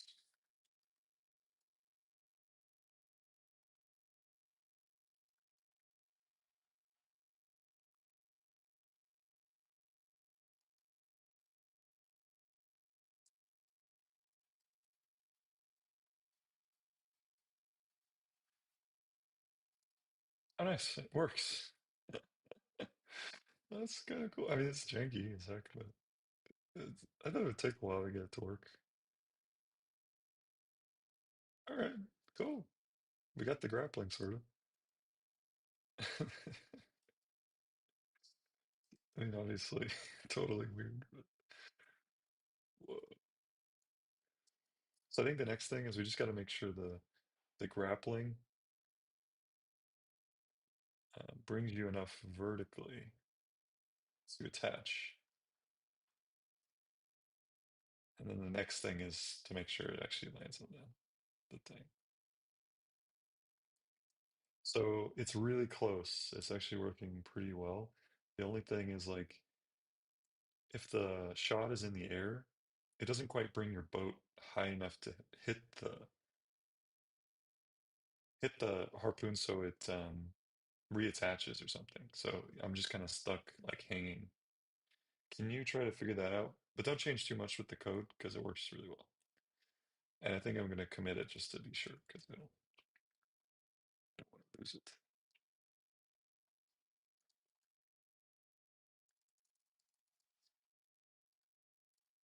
Okay, cool. Pretty cool. I was expecting that to take like hours to get that to work because like it seems like it's always stuff like that. Sometimes it's hard to predict exactly what's going to be hard. Like for example, the fog. I spent an entire day, like 8 hours probably, working on fog, and like at the end of the day, it doesn't even look that great. So I don't know. Some things are weirdly difficult.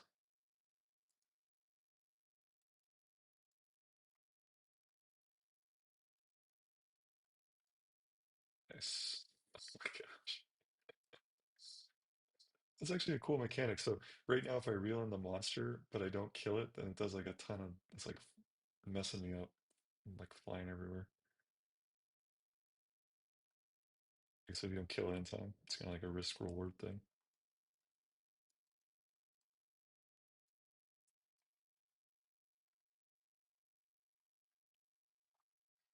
All right, let's see if it fixes that problem.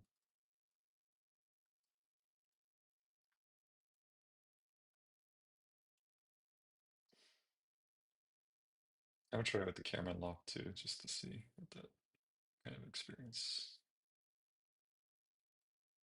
It doesn't quite get me there, right?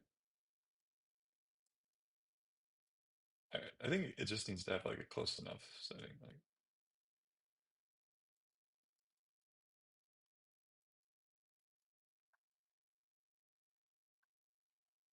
I think basically the problem is we have this other code for island collisions where I don't know. Basically, like I think we should have like a close enough thing. Like if you're reeled in enough, maybe within like you know 5 units, then it stops the grapple. Because right now I'm still like hanging vertically. So try to figure that out. Just make it like a little bit forgiving. You might not need to reach it exactly. Some leeway there.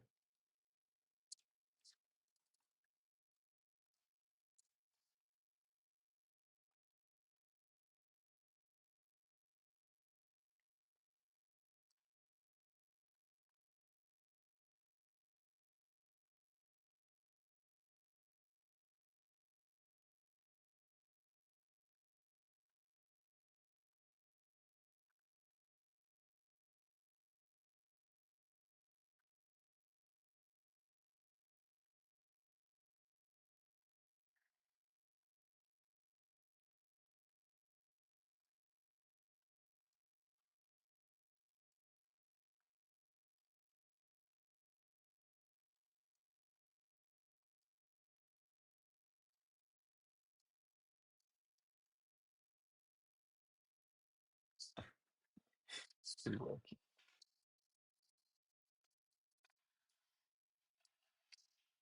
but mostly functional. That's what matters.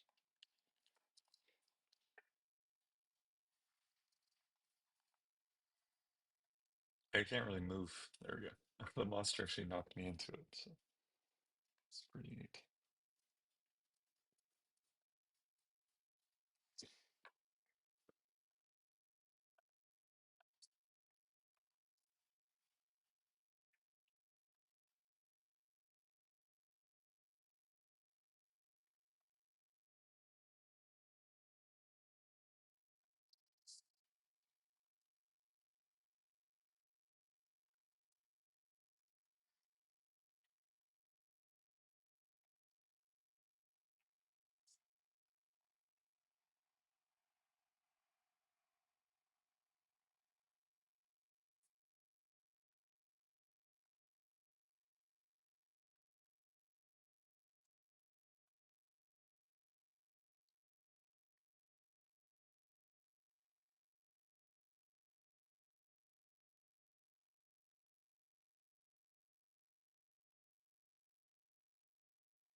Let's see.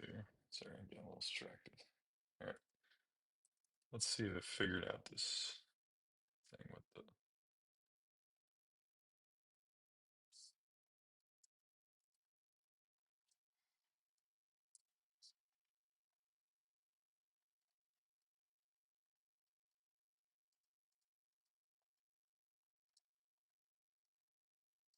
That's perfect, actually. Very good.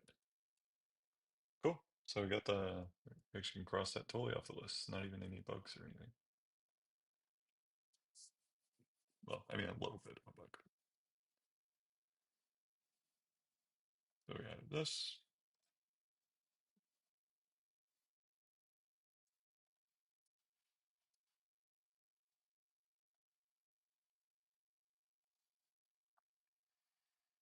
This works pretty well. The string should break after a certain time. We're actually almost done. The next thing is like when you drag something and hit it into an island, it should do a ton of damage.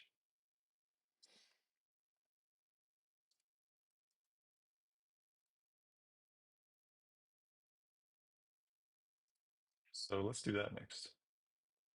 Let's try to knock off everything actually, because we probably can. Just this part, dragging in the island, and this part. Let's start with the breaking because that'll be pretty easy, I think.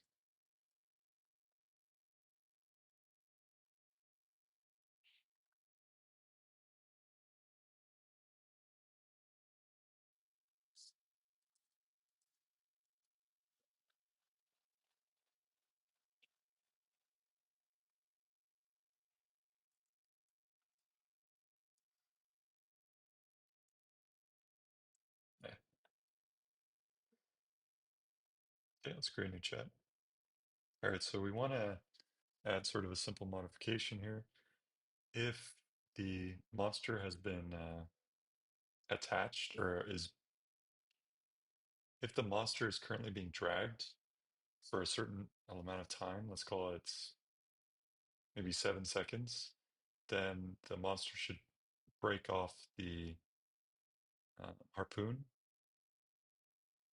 and the harpoon should break basically, so it should completely reset, like so it should reset it to it's reeled in and everything.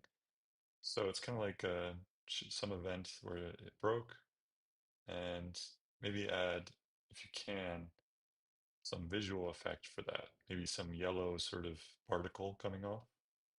Make the particle big to start and fly pretty high so we can see it. And that's pretty much it. For the particle, actually, I'm going to hold off totally on the particle because I don't really feel like including the code with it for now.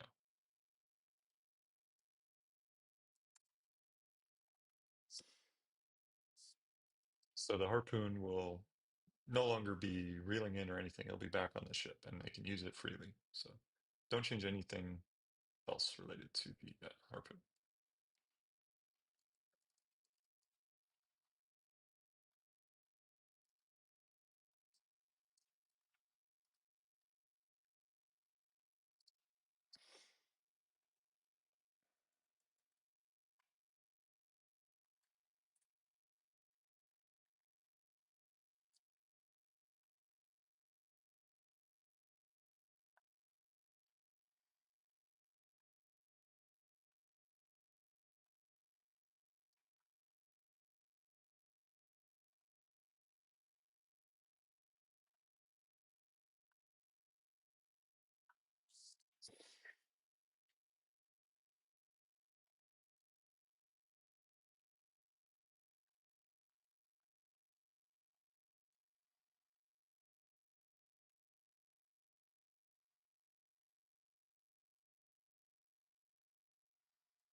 There's like a little lag with the gold appearing.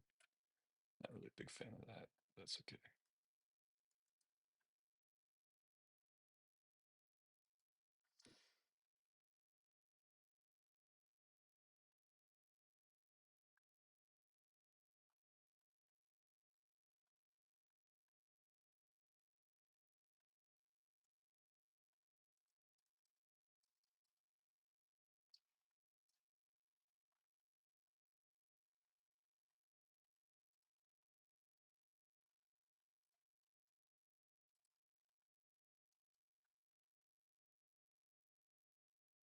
Oh no, broke the drag. Sorry.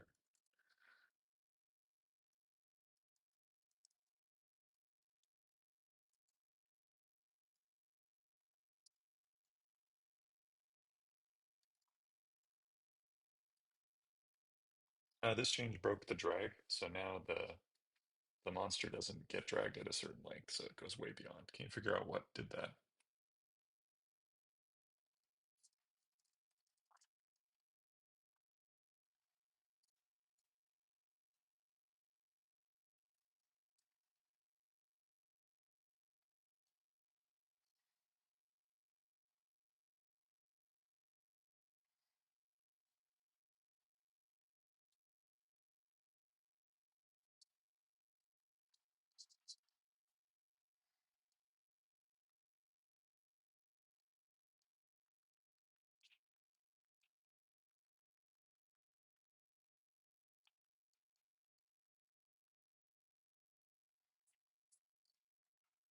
Oh,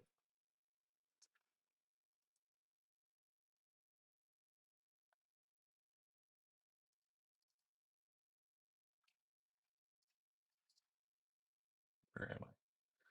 There. Let's get another.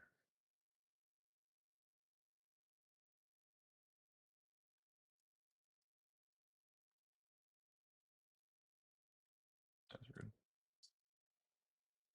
Ah, this game is not very forgiving. Alright, it appeared to have broke something, so I'm just gonna undo the changes. Try again.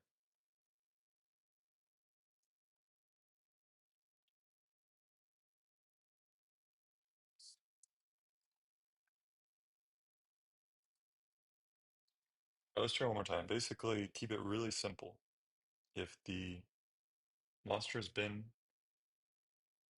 on the reel for 7 seconds, then they break off and the harpoon resets. That's it. So it doesn't matter what state it's in. Just basically, if the monster's been attached for 7 seconds, then it stops. And the monster's free to get.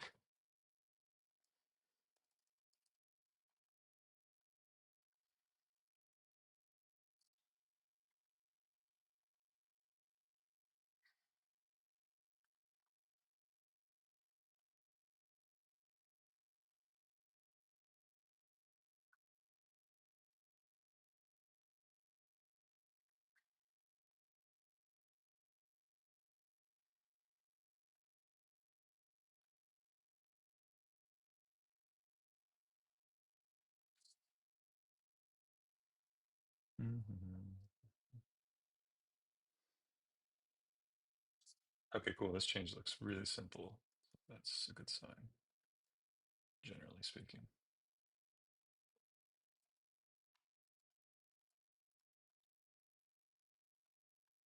Oh, still broke the max duration. I mean, the max, see that at least resets.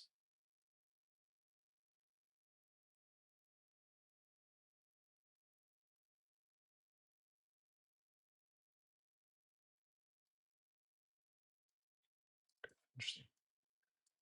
I'm gonna go ahead and discard this change and see if it fixes it, because it's a little suspicious behavior of this.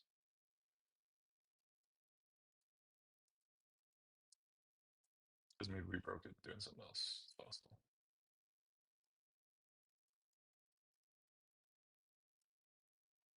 Oh yeah, we broke it with the island code.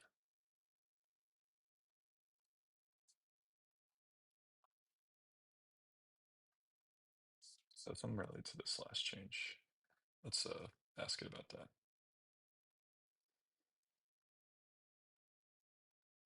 So when we added the code for attaching to an island and grappling with the island, we broke the max tether length for the monster. So basically now when I drive a certain bit, the monster no longer gets attached behind.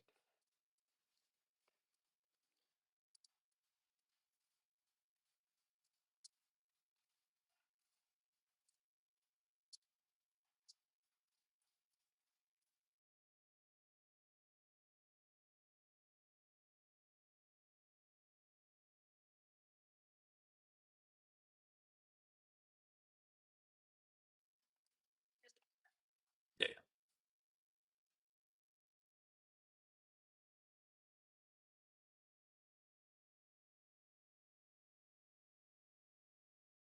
yeah.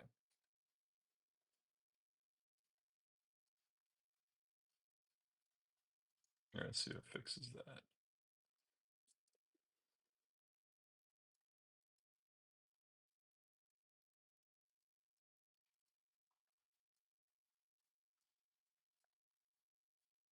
Oh, someone's moving around. That's cool.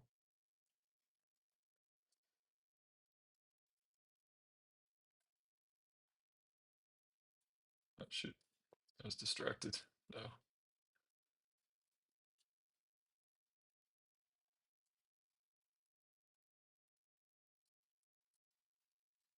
So hard to use the reader. Don't understand.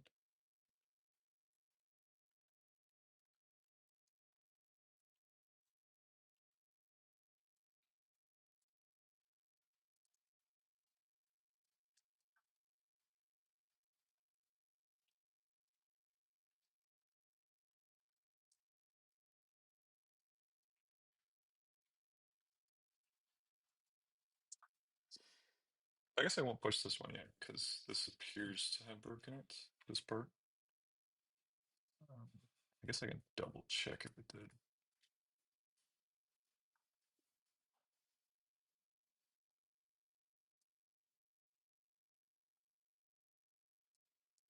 Or actually, I'm gonna push it because it's fine.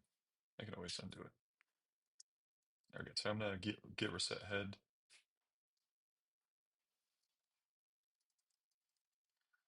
Also, one thing I'm gonna do, I'm gonna reset the cache because multiple times we've had issues today with that. So make sure that's not the issue.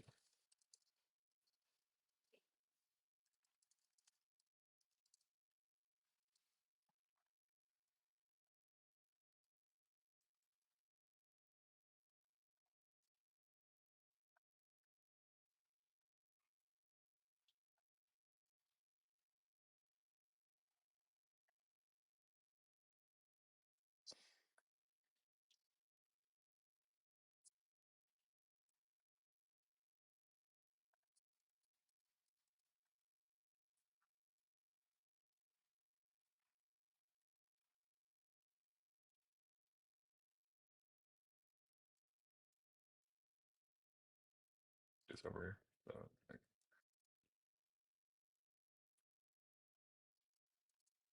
Okay, and then what I do is I need to do, I'll discard this.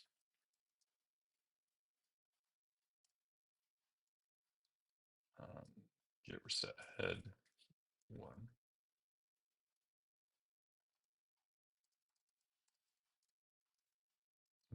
Discard the changes.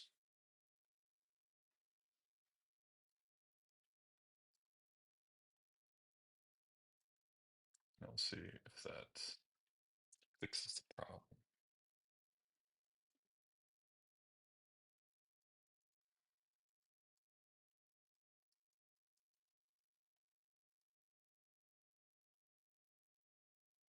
Okay, actually is a problem before. Interesting. So it was not related to this, but probably this one here.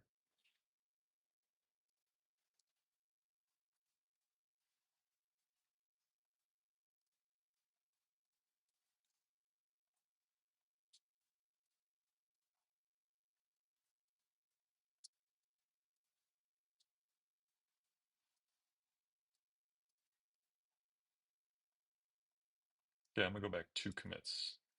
And we're gonna test.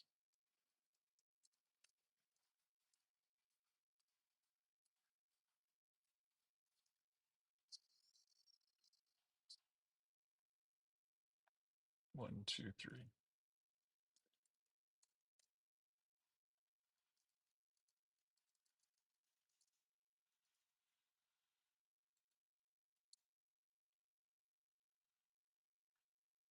Eh, I was pretty sure that was the command. It's a little weird.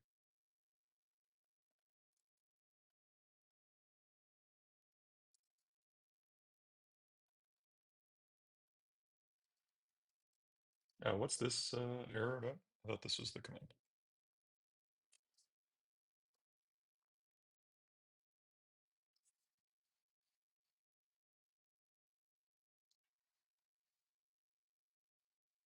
Oh yeah, you gotta use the little squiggle.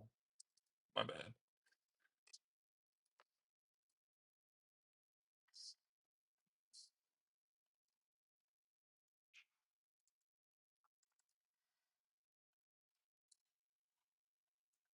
Gotta reload the thing.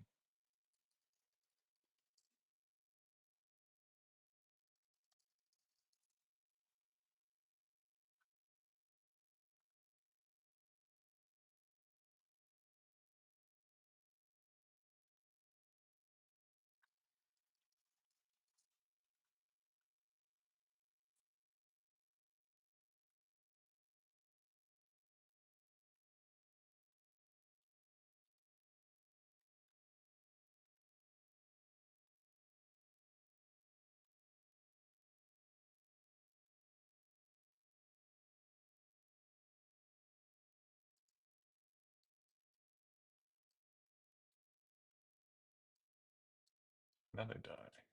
Not really what I wanted. What? Okay, so is it one more? Don't understand.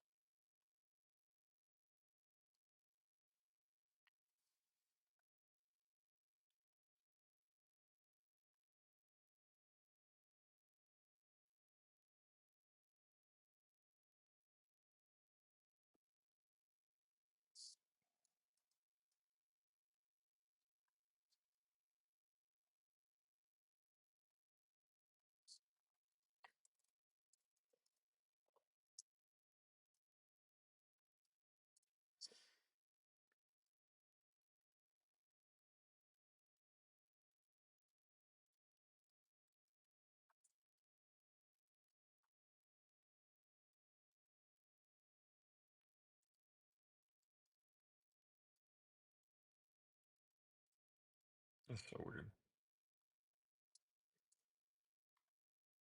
Okay, the drag is definitely working now. That's good.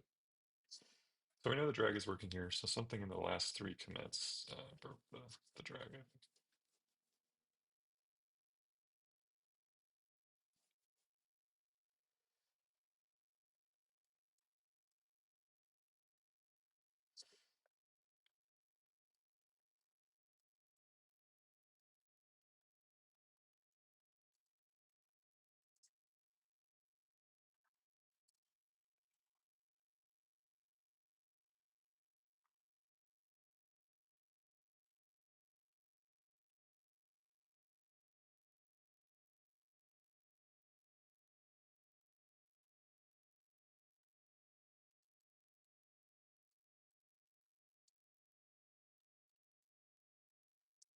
Radar, so tough. All right, where am I going?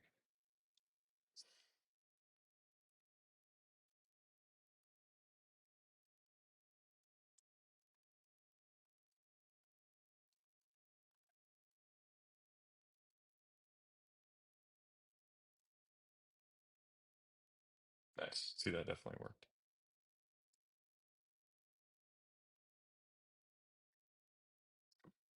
All right, I'm gonna go now. That was a productive session. Tomorrow we'll just fix that bug and finish the harpoon.